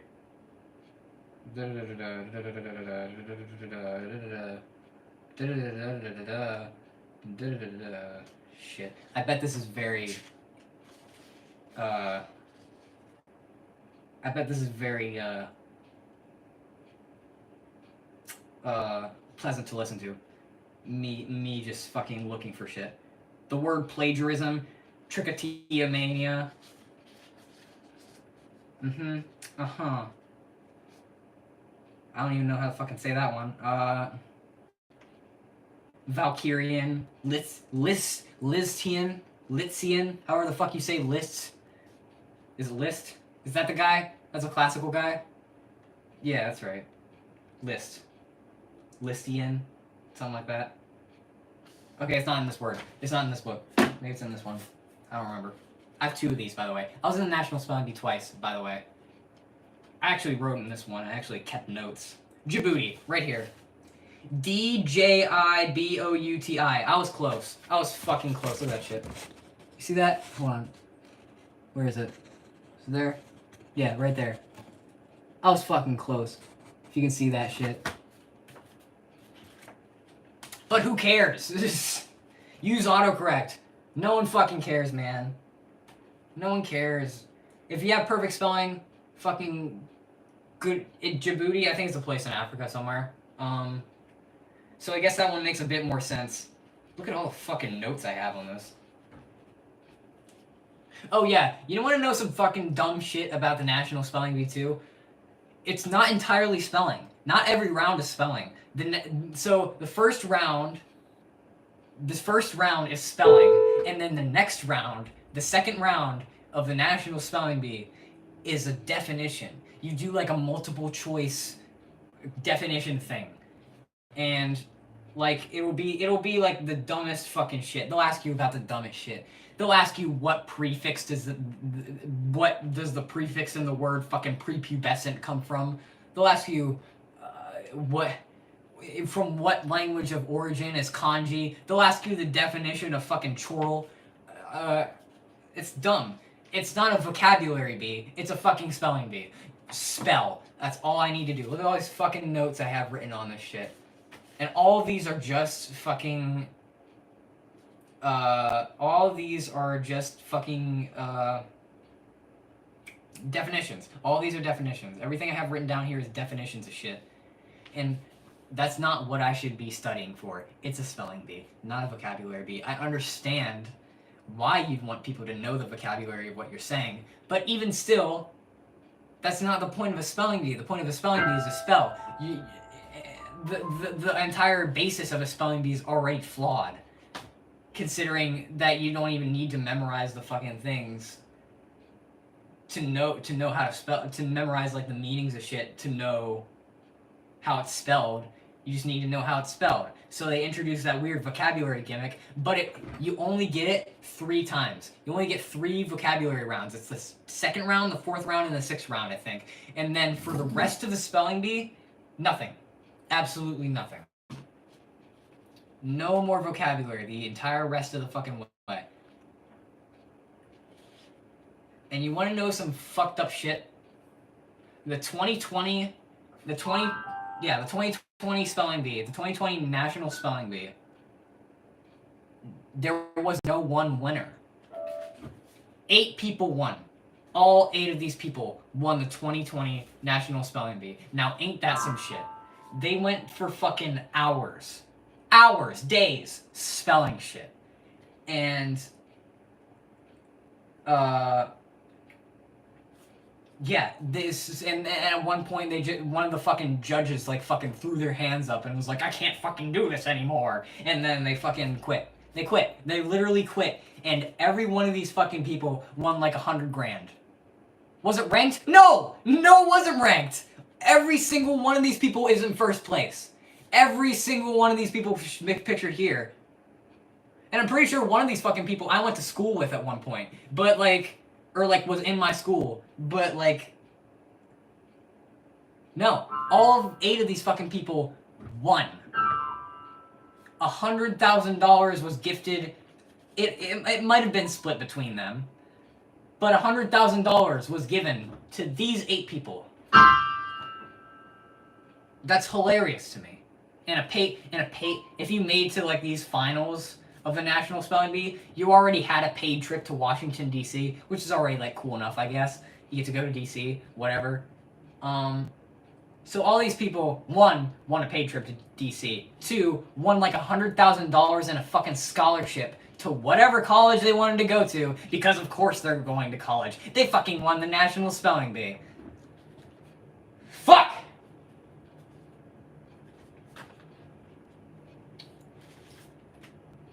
Bullshit. Bullshit.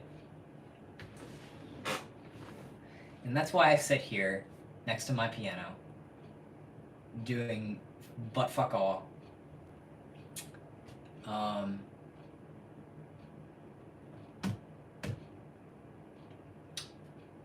Yeah, so that's my story about the National Spelling Bee. They gave me a lot of free shit, and I fucking lost, so... They didn't give me a lot of free shit, to their credit. A lot of it was fucking nerdy garbage, alright? Like, that thing I showed the first time I even mentioned I was in a spelling bee, that's like a shitty fucking Bluetooth speaker that has, like, the quality of, like, a cassette tape. Whenever you fucking hook it up to your phone, it sounds like garbage. And frankly, I looked up the speaker itself. It's a fucking $2 speaker you can get at a fucking Dollar General. And they just slapped the Spelling Bee logo on it. They gave me like 2 free books that I never read.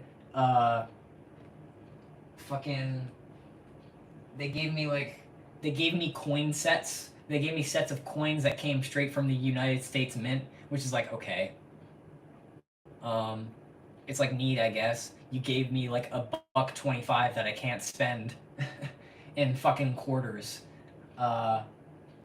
Which is like, I guess it's fine, but like it would have been better if you gave me, I don't know, money that I can spend and not fucking money that's in a plastic case that I'd have to fucking break out.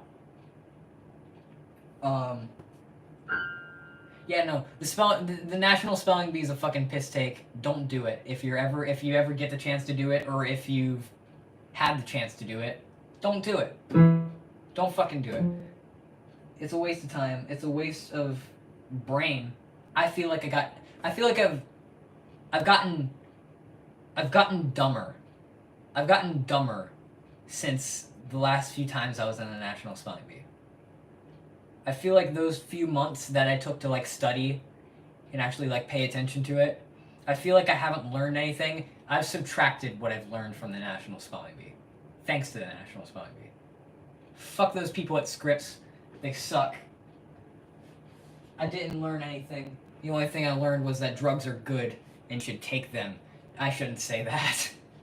I'm actually very scared of drugs. Drugs are scary things.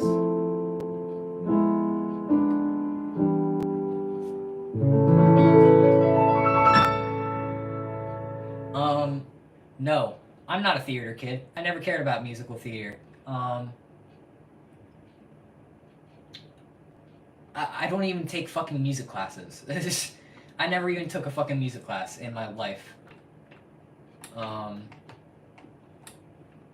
never taken a music class. I learned strictly through observation of other people playing.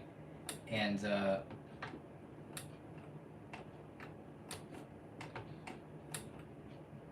yeah.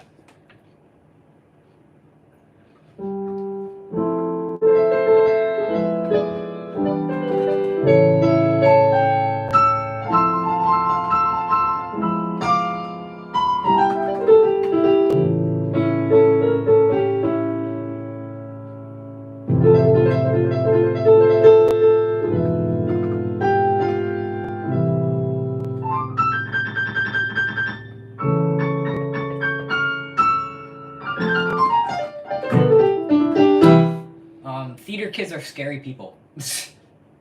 Theater kids are very scary people. I know a few theater kids, and I'm afraid of them. They scare me.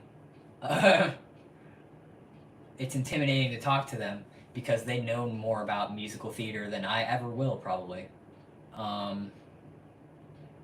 Band kids are scary too, especially since I'm the fucking outcast that doesn't fucking know how to read their fucking language. I can't read that shit. Fuck that. Sheet music is daunting, and I don't like it.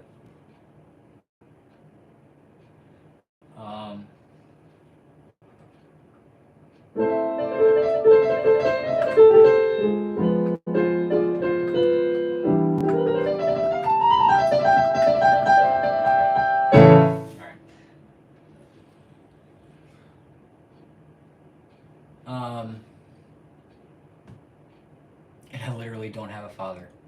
Wow. Lack of a father figure. You know, I hate when people. I hate when people associate things like degeneracy to a lack of a father figure. I don't think that's right. It definitely depends on the person, obviously, but I don't think just the lack of a father figure does that to a person. I don't know. Definitely a topic of nature versus nurture. But I feel like it's a bit of both, honestly. It deals with who you were with, and when you were with, and how you were with, and what you were with at the time of your degeneracy. At the time of the start of your degeneracy. When it comes to that kind of thing. But, I don't know. I have a good life. I like to think that so far I'm still living, so I like to think I'm doing all right. At least I don't use Twitter. Don't. I tried it for a month. Don't do it. Tried it for a month and then got fucking pissed at everyone else for being pissed at everyone else. And my Twitter account is still up. I just deleted Twitter, so I would recommend not using Twitter. If you're going to use anything, use Instagram very sparingly. Because people don't use Instagram the same way people use Twitter, which is weird because Twitter has a short character limit. Like, Twitter's like only like, what, 160 characters a post? Whereas in Instagram, you have 2,200. You have 2,200 characters you can put in an Instagram post. You can have infinitely more words in Instagram than you can in fucking Twitter.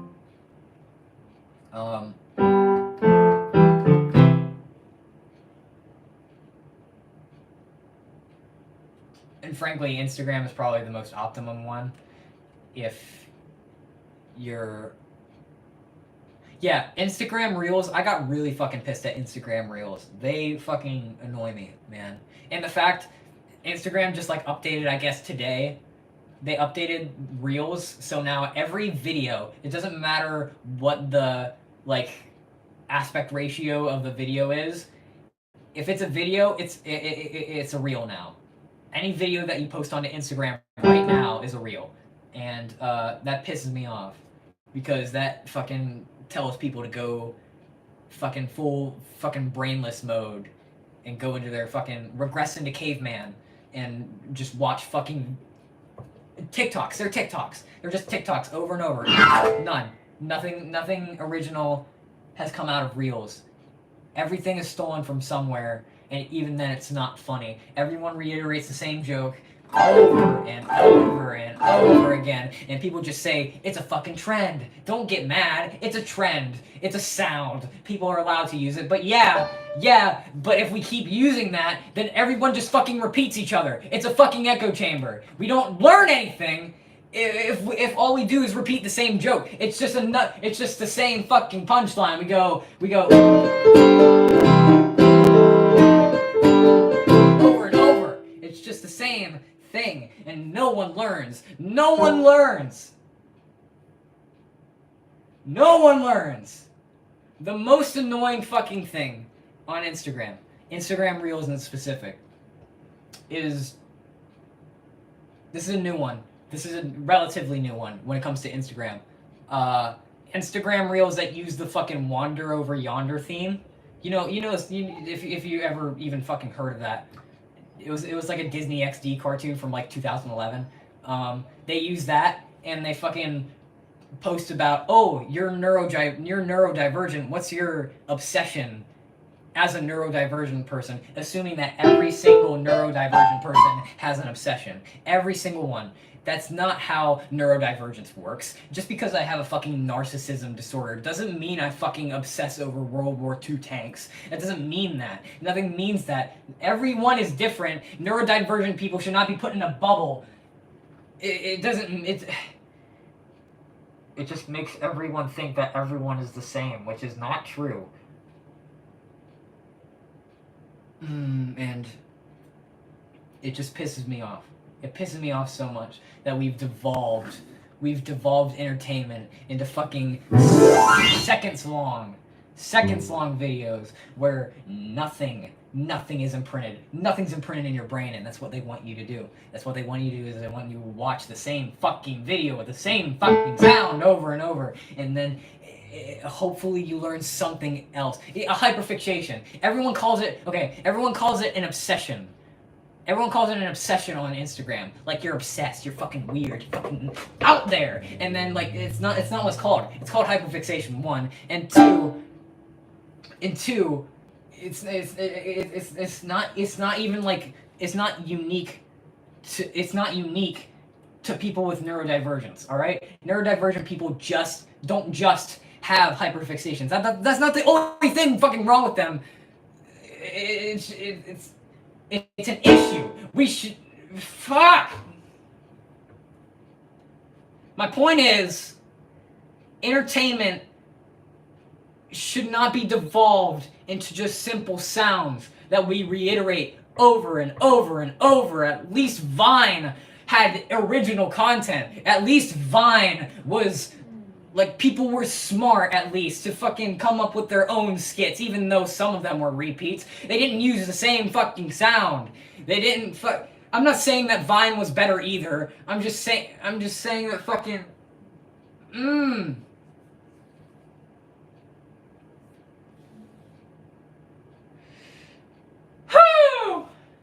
We are the democratization of media! Fuck!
Fucking hell, man.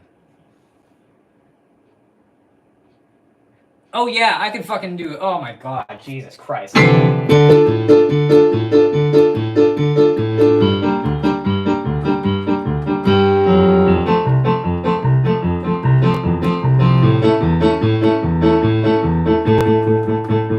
that song go? Welcome to the internet, come and take a seat. No, that's not right. Welcome to the internet. Welcome to the internet. Have a look around. That's right. Welcome to the internet. Have a look around. Anything your brain of yours can think of can be found. We've got mountains of content, some better, some worse. If none of that's of interest you, you'd be the first. Welcome to the internet. Come and take a seat. Would you like to see the news or any famous woman's feed? There's no need to panic. This isn't a test. Just nod or shake your head and we'll do the rest. Welcome to the internet. Put your cares aside. Here's a tip for straining pasta. Here's a 9-year-old who died. We got movies and doctors and fantasy sports and a bunch of color pets drawing all different characters from Harry Potter fucking each other. Welcome to the internet. Put onto your socks, cause a random guy just kindly sent you photos of his cock. They are grainy and I'm pudding. He just said you are. Don't be surprised, you know you like it. You're see you in the head and get offended. See you shrink. Those pictures of your children tell us every thought you think. Start a rumor, buying rumors, and a death threat to a boomer. A DM, a girly rumor to a zoomer. Find a tumor in your ears, a healthy breakfast option. You should kill your mom. If I'm gonna never fuck you, here's how you can build a bomb. Which Power Ranger are you? Take this working quiz. Obama send me immigrants to vaccinate your kids.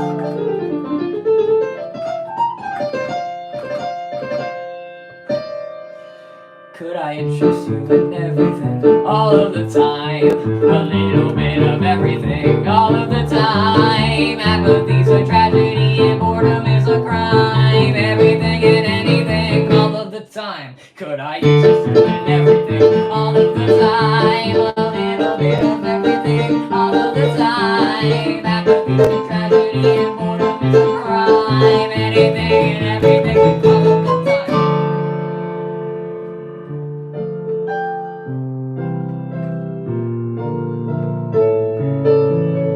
Not very long ago, just before your time, right before the towers fell, second 99, there were catalogs, travel blogs, a chat room or two.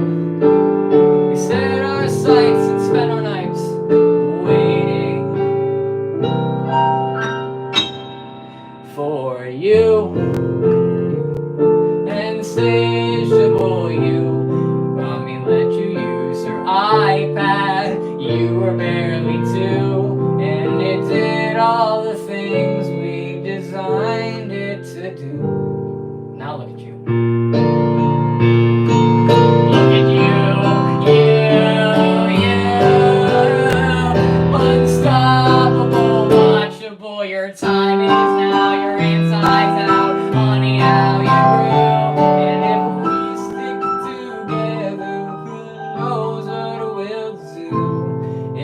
Always the plan to put the world in your hand.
That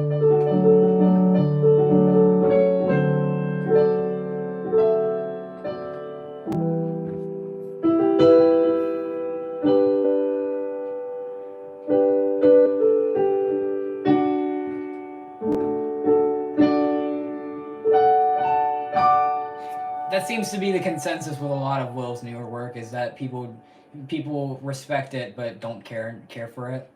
Um, yeah, and that's good for an artist to find his to like find their steez, what they want to be remembered for, and I mean, you're not obligated. Obviously you're not obligated to listen to Will's newer stuff or like Will's newer stuff. Um, I mean, all I can say is he's doing what he wants to do, and that's cool. You know, he's making art, and if he's happy with it, then good for him. You know.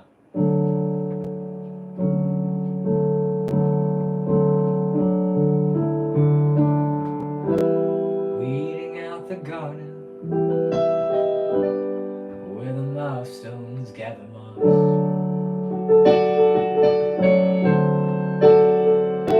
I wanna be just like my parents when I was young. Let me be just like my parents.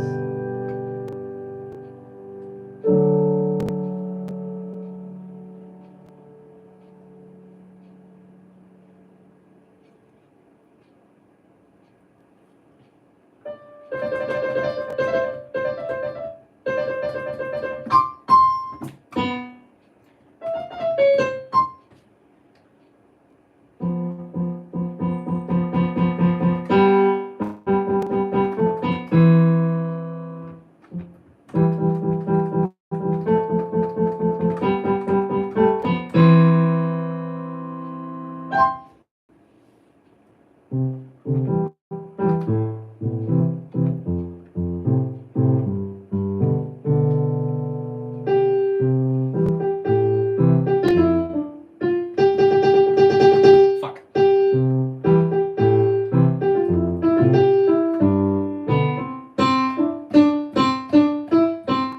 That's right.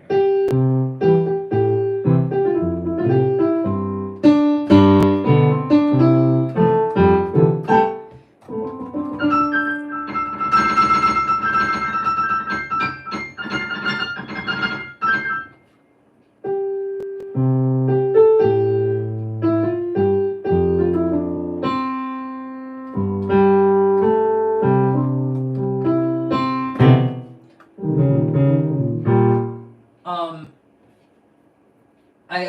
I do think that the instrumentals are Will's best work, honestly. Um, Under a Monochromatic Sky and Under a Technicolor Sky are probably my favorites off of the Camp Here and There soundtrack. But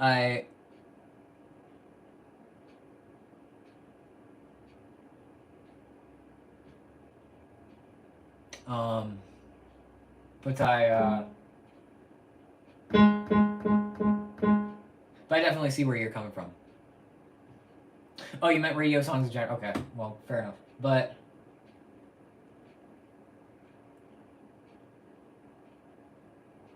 I like how the term radio songs. I use that term a lot when I talk about music that's not played, and not like underground music, kind of like that.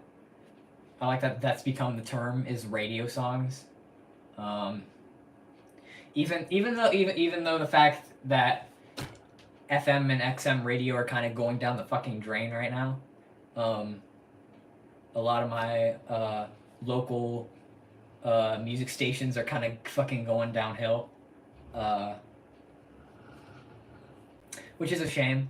I mean, video killed the radio star, but like,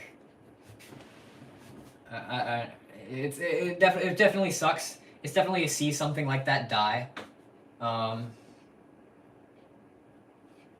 and not to be like, oh, fucking back in my day, but like, I definitely like to see radio stick around as like a medium. The Aviators. I don't know if I have. I don't know if I've heard the Aviators. I don't know if I have. And I wasn't really a big fan of like underground stuff until a few years ago. Really, I mostly listened to like fucking video game soundtracks until I found until I found Will Wood really, and I wasn't really a big fan of. Uh, oh yeah, I just wasn't really a big fan of underground music until I found Will Wood stuff. Um, or like rest or like fucking what's it called?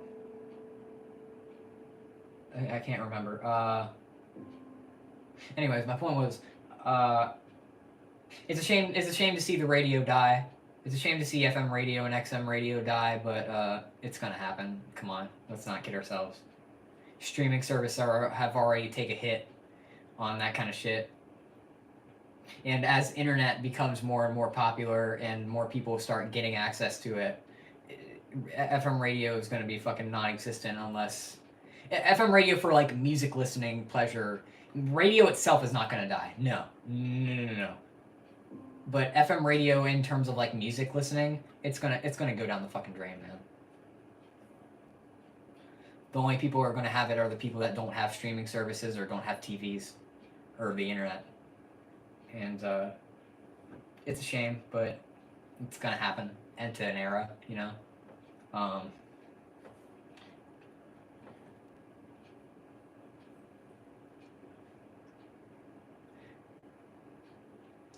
As it goes with most.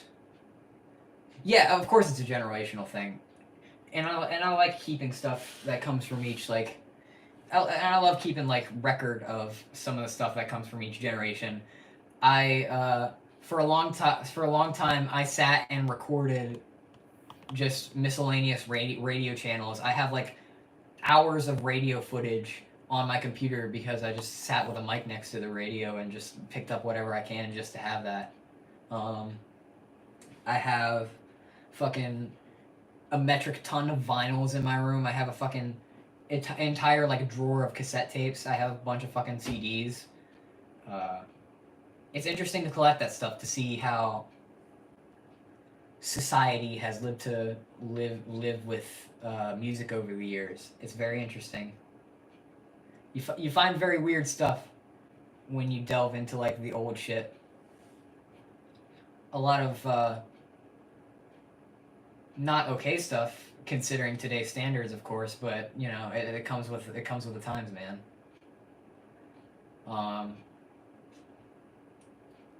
The medium of...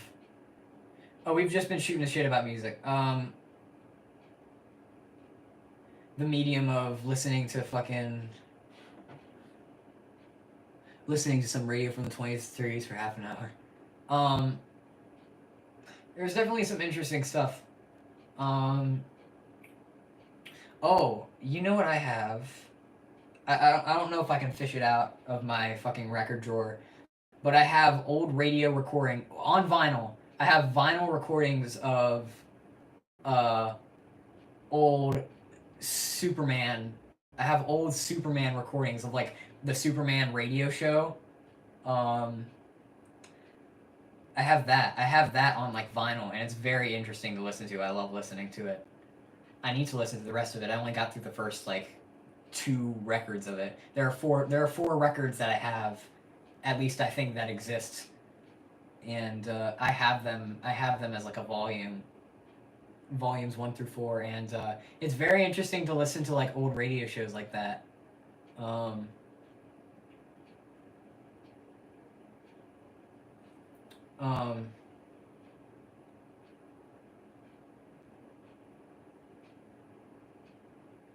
Yeah, some of them are weird. Definitely, radio shows were very fucking weird when they were popular. Radio talk shows would be fucking racist, half the fucking time, or sexist. Either one. They would choose whichever. Old radio talk shows are fucking weird. The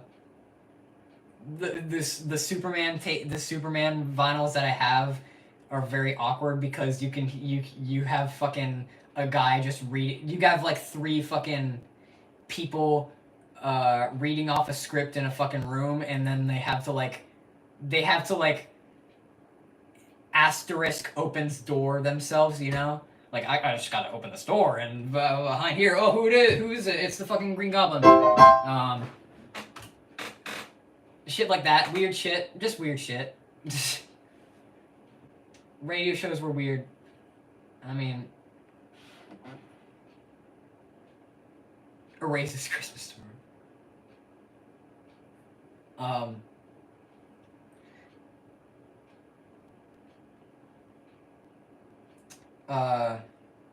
Oh my god, Christmas records. Oh my god, I have so fucking many. Christmas albums. Everyone fucking wants Christmas albums. I don't know why. Were there no, like... We're only Jewish people... Or no, what am I saying? We're only Christian people making records back then because every single fucking artist had a Christmas album. Every single fucking artist had a Christmas... Fucking Paul McCartney has a Christmas album. Album. It's hilarious. Everyone fucking wanted a Christmas album. Didn't matter. Christmas and like church songs. That's like half of the shit I have down here. I would go to flea markets and just buy. I would just go to flea markets and buy shit. Like just fucking bins of like vinyls for like $10. I'd get crazy fucking deals on vinyls. Go to flea markets. If you have a local flea market near you, please go. Check some old shit out. Find some cool shit. Usually people don't give a shit. They just want to get rid of their shit. So like, I mean, if you offer them like $10, they'll be like, sure, fuck it, take what you want. I used to go to a lot of flea markets for my albums, and I got some weird shit. Christmas albums were the majority, but I definitely got some interesting things. Let me go down here in my under compartment. Check this shit out. Fuck. Check this shit out. This is a compartment of entirely 45 RPM records, which are just like singles. Oh yeah, go to a thrift store too. If you have like a fucking Goodwill near you, go ahead. Fucking shoot. See what you have. I have a whole fucking thing of these. It's a weird like container that these are in. Like this like handle thing like screws in on itself. So like you put it on this thing here. Shit. You put it on there like that. And then you have to screw it on. Wow. If I can fit it on right. Sometimes it just doesn't connect right. But there you go. And you have to screw it on.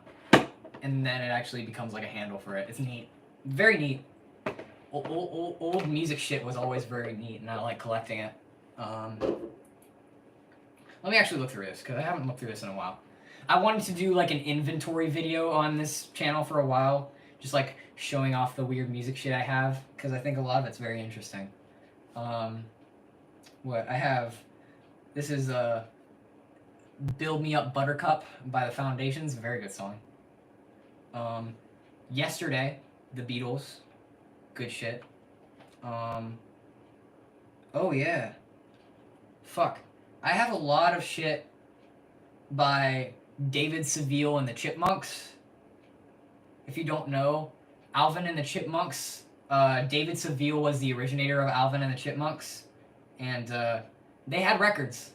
This is The Witch Doctor by Alvin and the Chipmunks, and it's pretty funny. Some funny old shit. Barbara Ann by the Beach Boys, that's a good song. What else? Oh, this is good. I like talking about this one. The ending theme from Jaws and the main theme from Jaws. They would sometimes people would sell soundtracks to their movies as like singles, and this is one of them. credited John Williams in 1975. Music from the original motion picture soundtrack Jaws. Very neat. Very neat thing. It's weird that they quote people like John Williams on here. William Tell Overture. Actually, this one's pretty good. I actually like that one. What was this? The Beach Boys medley. This is like a fucking 7 songs in one fucking small little disc. That's neat. Billy Joel. I fucking love that man. All for Lena. Sometimes a Fantasy. That's a good fucking record right there. Oh yeah. Oh fuck. I forgot about this shit.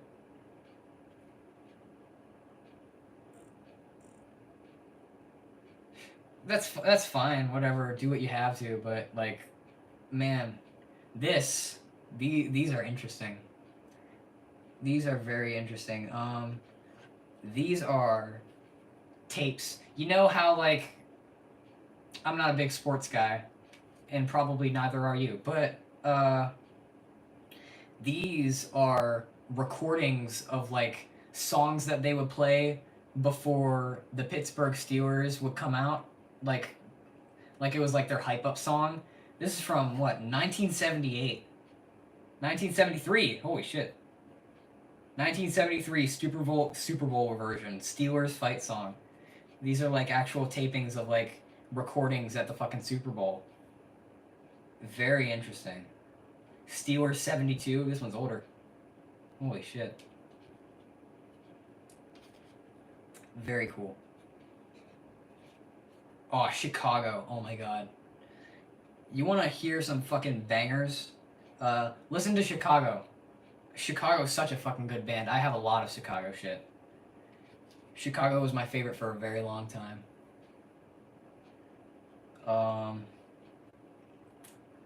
We Never Grow Old. Nat Cole. Nat Cole is a pretty fucking legendary name. Definitely very good shit. Can't Help Falling. Everyone had a fucking cover of Can't Help Falling in Love. This one's by Corey Hart. If you ever cared about that shit. What is this one? Perry Como. I have a few Perry Comos. I don't like him that much. He's kind of a racist bastard. Take a Chance. Oh, fuck. Take a Chance and Young at Heart. Young at Heart is such a good song. Frank Sinatra. Frank Sinatra is a very interesting character. Especially in the 50s and 60s. I love Frank Sinatra stuff. Frank Sinatra is very interesting. Good, like, big band stuff. Good swing. Good swing shit. Oh, here's Can't Help Falling in Love by Elvis Presley. The fucking man. You just stick to a few songs, hyperfixate on them, and move on to the next.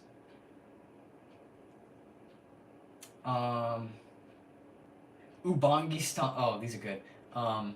Sometimes Astra Recording Company in Pittsburgh, Pennsylvania. A lot. Astra specifically likes making their 45 RPM records in weird colors. This one's weird. Bobby Taylor. 7 Steps to an Angel and Ubangi Stomp. I remember the Ubangi Stomp. That was a good song. Oh, here's Eye of the Tiger by Survivor. That's a good one. Another Beach Boys one. Wind Chimes. Here it is. Piano Man. This is a good one. This one's a very good. The great shame of it. This version of Piano Man specifically has like a few like lines from the verse cut out to fit onto this small disc, which is kind of a shame, but it still sounds good. This is one of my best sounding 45s that I still have that are still intact, and I love listening to it. It's a good song. Listen to Billy Joel. If you want to hear more piano shit, listen to Billy Joel. Billie Jean, Michael Jackson, Can't Get Out of the Rain. This is a good 45.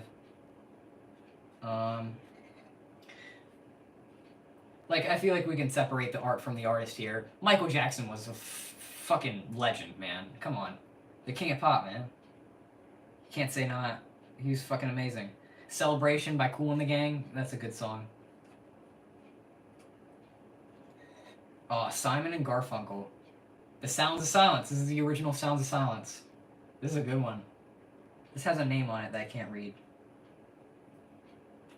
What does it say? Something Smith. Apparently someone Smith. Someone with the last name of Smith owned this record. Yeah, no, Sounds of Silence. This is the original one. The fucking one that every fucking movie from the 2010s kept using. Oh my god. Queen? Oh my fucking god. You haven't listened to Queen? Oh my god. Where have you been all your life? You've been fucking under a rock twiddling your thumbs. Man, Queen's amazing. Are you kidding me? Oh, Pac-Man Fever. This one's fun. Oh, this one has the instrumental on the back. That's neat. Pac-Man Fever is a good song. Another Beatles, I Was Standing There and I Want to Hold Your Hand. Good songs on that one. That Sunday, That Summer, Nat King Cole. This is a good one. Mr. Wishing Well. Oh, fuck yeah. Isn't this the one that has, yeah. Johnny Be Good, Chuck Berry. I highly recommend listening to old rockabilly stuff. Old rock and roll and rockabilly was very interesting. Chuck Berry was such an interesting figure. Such like a powerful name in rock. Man. He was so fucking influential when it came to that shit.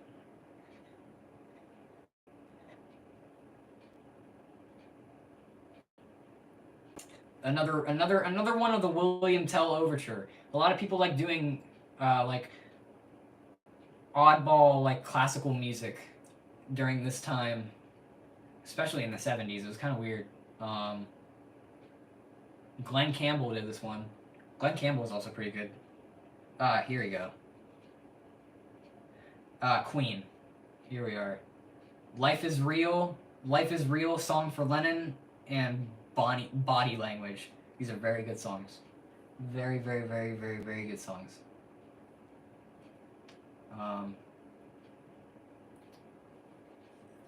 Never a dull moment in Queen's discography. Every single one's like pretty fucking good. Do You Want to Know a Secret? And Thank You Girl by the Beatles. More good shit. Oh fuck. Macho Man by the Village People. I love this song, despite the fact that it's kind of gross.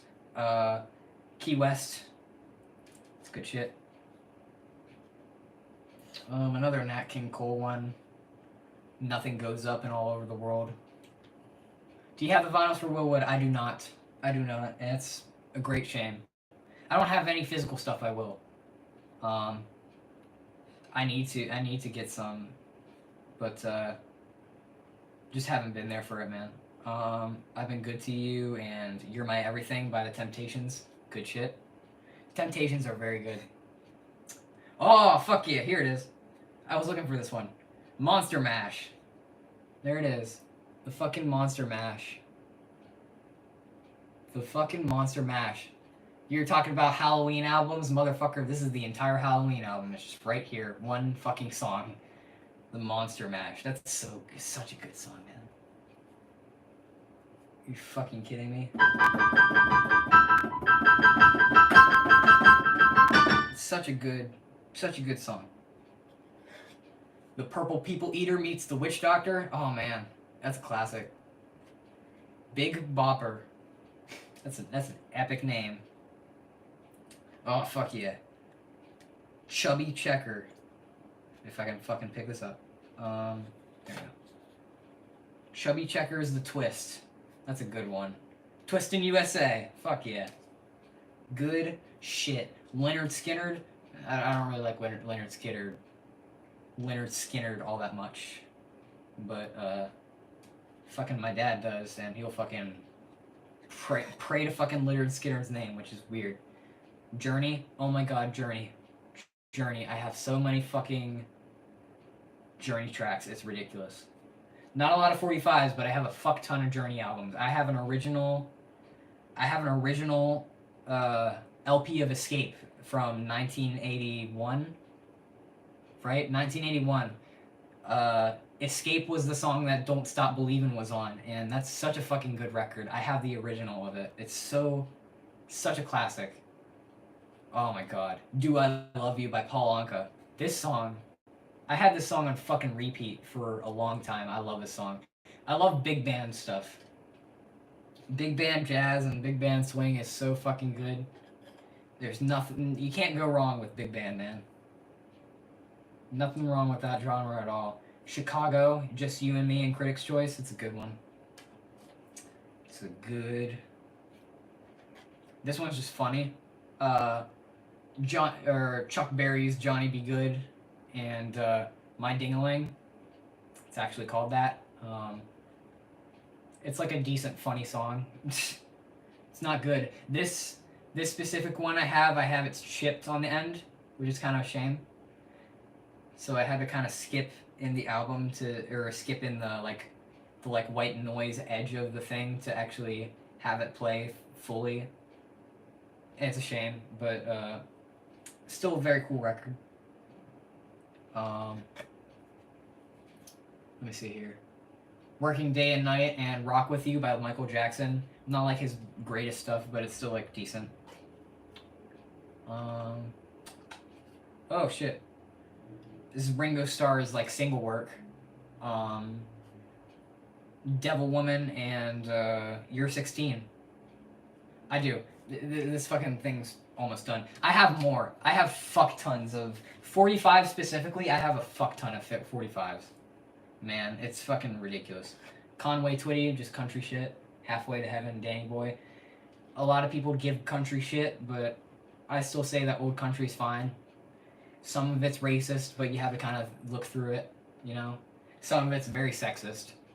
More old country is sexist than racist. I will say that much. Oh, fuck yeah. Elton John. That's why they call it the blues and the retreat. This is good shit. Elton John's the fucking shit, man. Prince's 1999 and How Come You Don't Call Me Anymore. This is good. This is good. Prince is awesome. AC/DC. Yeah, fuck yeah, man. Danger. I believe this other end is oh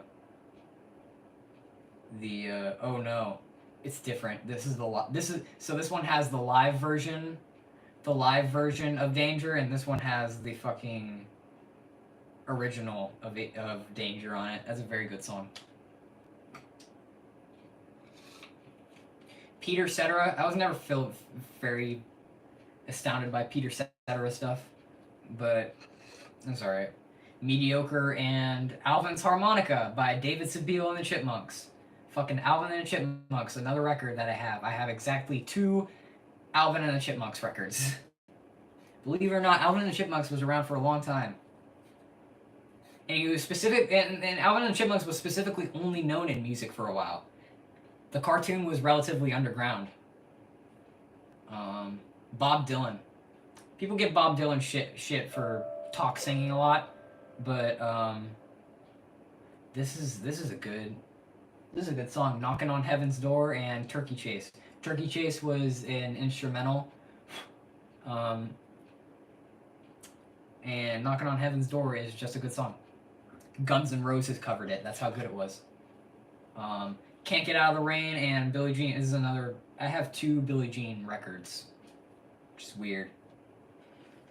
Hooked on a Feeling. Oh, fuck yeah. Shit, man.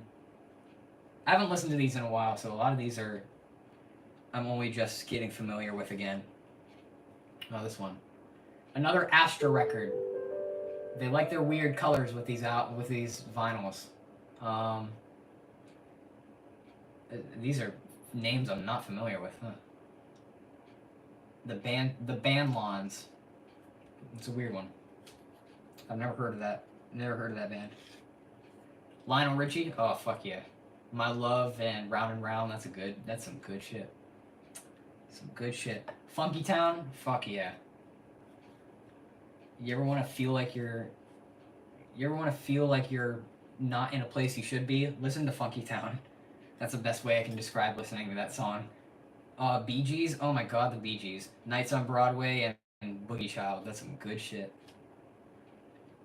I believe this is the last one. No, it's not the last one. Goodbye Yellow Brick Road. Oh shit. Young Man's Blues. This is a fucking good 45 right here. More Elton John. Good shit. This is the last one. The Great Pretender. Oh fuck. What did that say? I wasn't paying attention.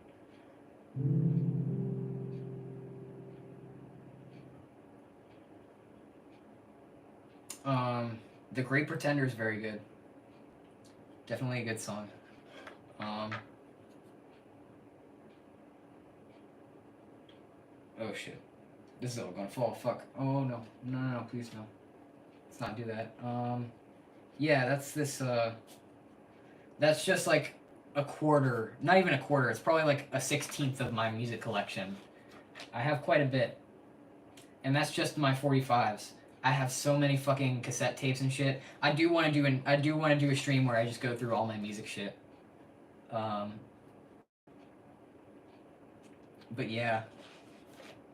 I have a lot of shit. I have too much shit. I've been told that I need to get rid of my shit, but if I get rid of my shit, I won't have it anymore, and that would be very sad, and I would cry real tears for real. And I would cry on camera for like 30 minutes, and I don't want that to happen. Fuck. That's that. That's all. This is the only one of these cases I have. Everything else I have record-wise is in a fucking drawer somewhere, or in this like fucking box that I have down here. I also have this fucking CD case that has Eminem's insignia on it, which is weird. I don't know where this came from. It looks like it's been ran over. It has a bunch of fucking Wii games in it. Will you take the money or keep the collection? No, I keep my shit. Fuck you. Money's money, man. I can make that whenever I want. These vinyls, I don't know if I'm ever going to find those again. Oh, fuck! Animal Crossing's in here! Oh, shit. What the fuck? This has a bunch of fucking Wii games in it, which is weird because it's a CD case. But Animal Crossing City Folk is just in here. Fucking weird. I haven't looked through this in a while, but these are all like miscellaneous like children's games for the Wii. All of these are Wii games, which is weird. Yeah, because I want to play fucking Monster High Ghoul Spirit for the fucking Wii. That's what I want to do with my 30 minutes. Or Mario and Sonic at the Beijing 2008 Olympics. Woo-wee. Fun times over here. Paper Mario, that's actually kind of neat. There's a busted up fucking copy of Wii Sports in here. Nice. Oh, look at that. Learn and play guitar. This is just a CD. First Act Discovery. What the fuck? Hold on. Oh shit. Hold on. This is actually fucking weird. First Act Discovery. First Act Discovery is also the brand of this fucking $10 guitar that I just found. I found this at a flea market for like $10. I bought it for $10. This fucking shitty ass guitar. It's the same fucking brand. But this did not come from a flea market. This thing did not come from a flea market. This is a very small guitar, by the way.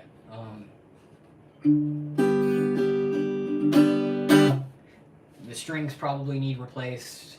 The fucking neck is bent like hell.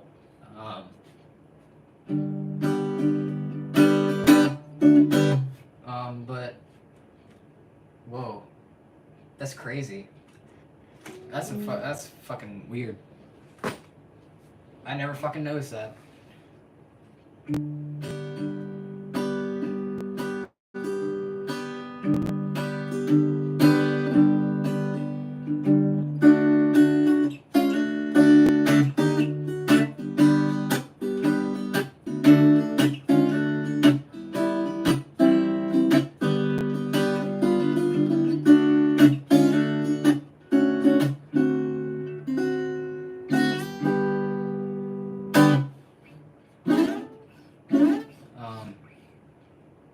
That's weird.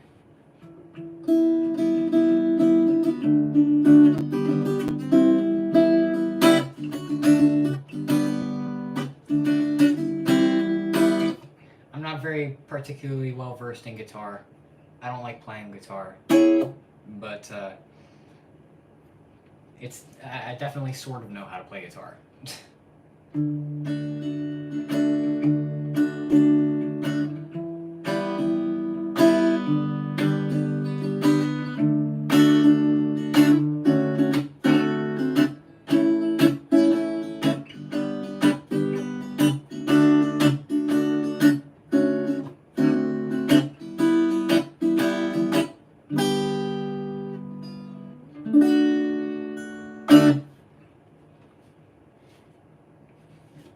Yeah, no.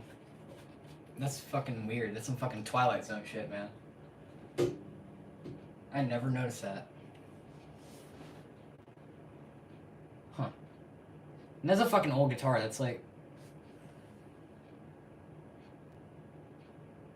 Have you uploaded original songs? Yes. I've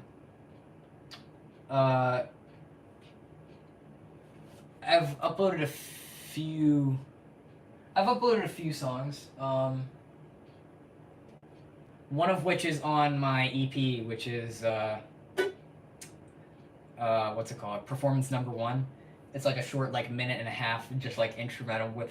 It's like an orchestral instrumental with a fucking synth over it because I thought that was funny. That's one. I have uploaded a few original stuff, a few original things, on my channel, and all of them are listed under inside jokes for imaginary friends. I have a whole playlist of them. They're not like professionally recorded demos or anything. They're just videos with me and a phone camera and a ukulele just shooting the shit. And yeah, I do have some original songs. Here's an example of my favorite, which no one else likes, but I like.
Most of my songs that I have wrote are on ukulele, and most of them do have lyrics. There's one song that I have that doesn't. There's one song that I have on piano, like exclusively on piano. It's called Diogenes Ballot in G major. That one's a bit older, and I don't really like that one a lot, but.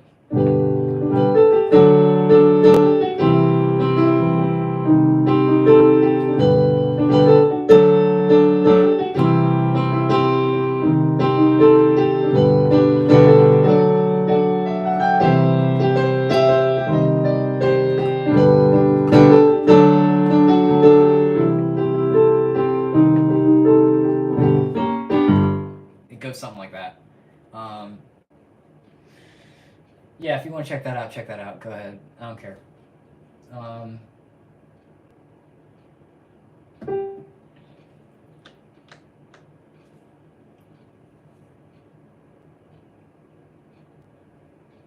But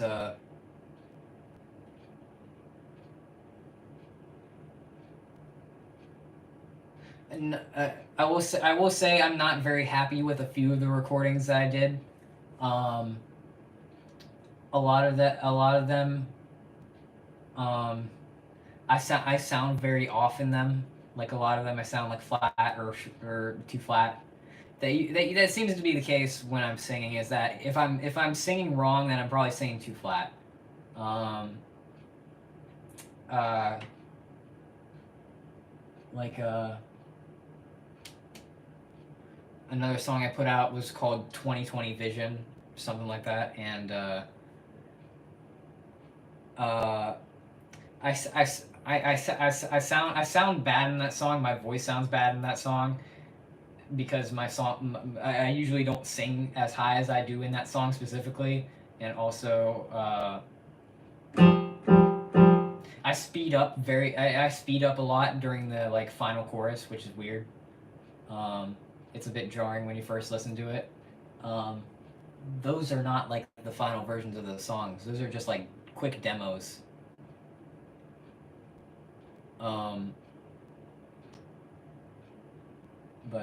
and I'm not saying that as like I'm so fucking bad. Oh no, fucking give me all the fucking false compliment. I'm fishing for compliments. I'm not saying that.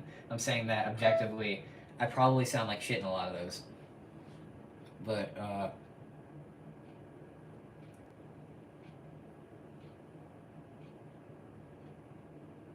and I don't like to go into falsetto either, because like as okay as my falsetto is, it's very shaky. It's very shaky, and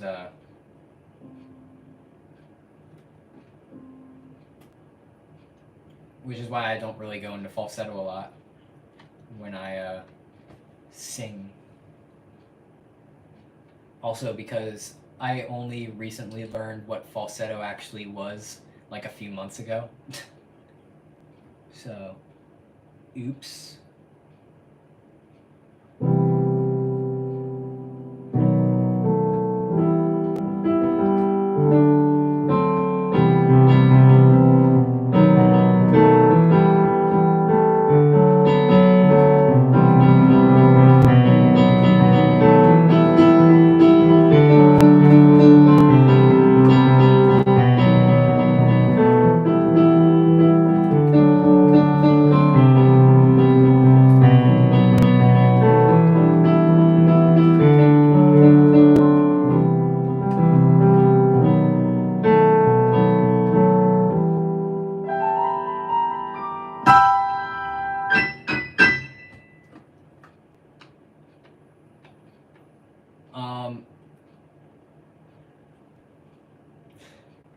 Yeah, but also I'm trying to write new shit too. I've been trying to write new shit for a while.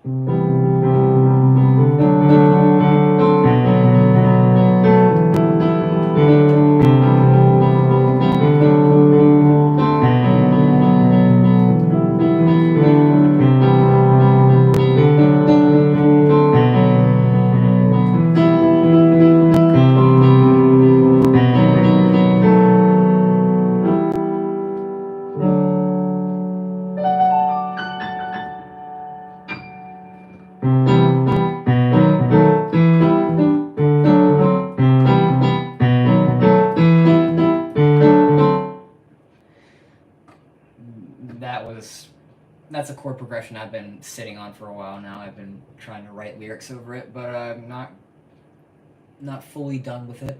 But it's coming along, I guess. Um,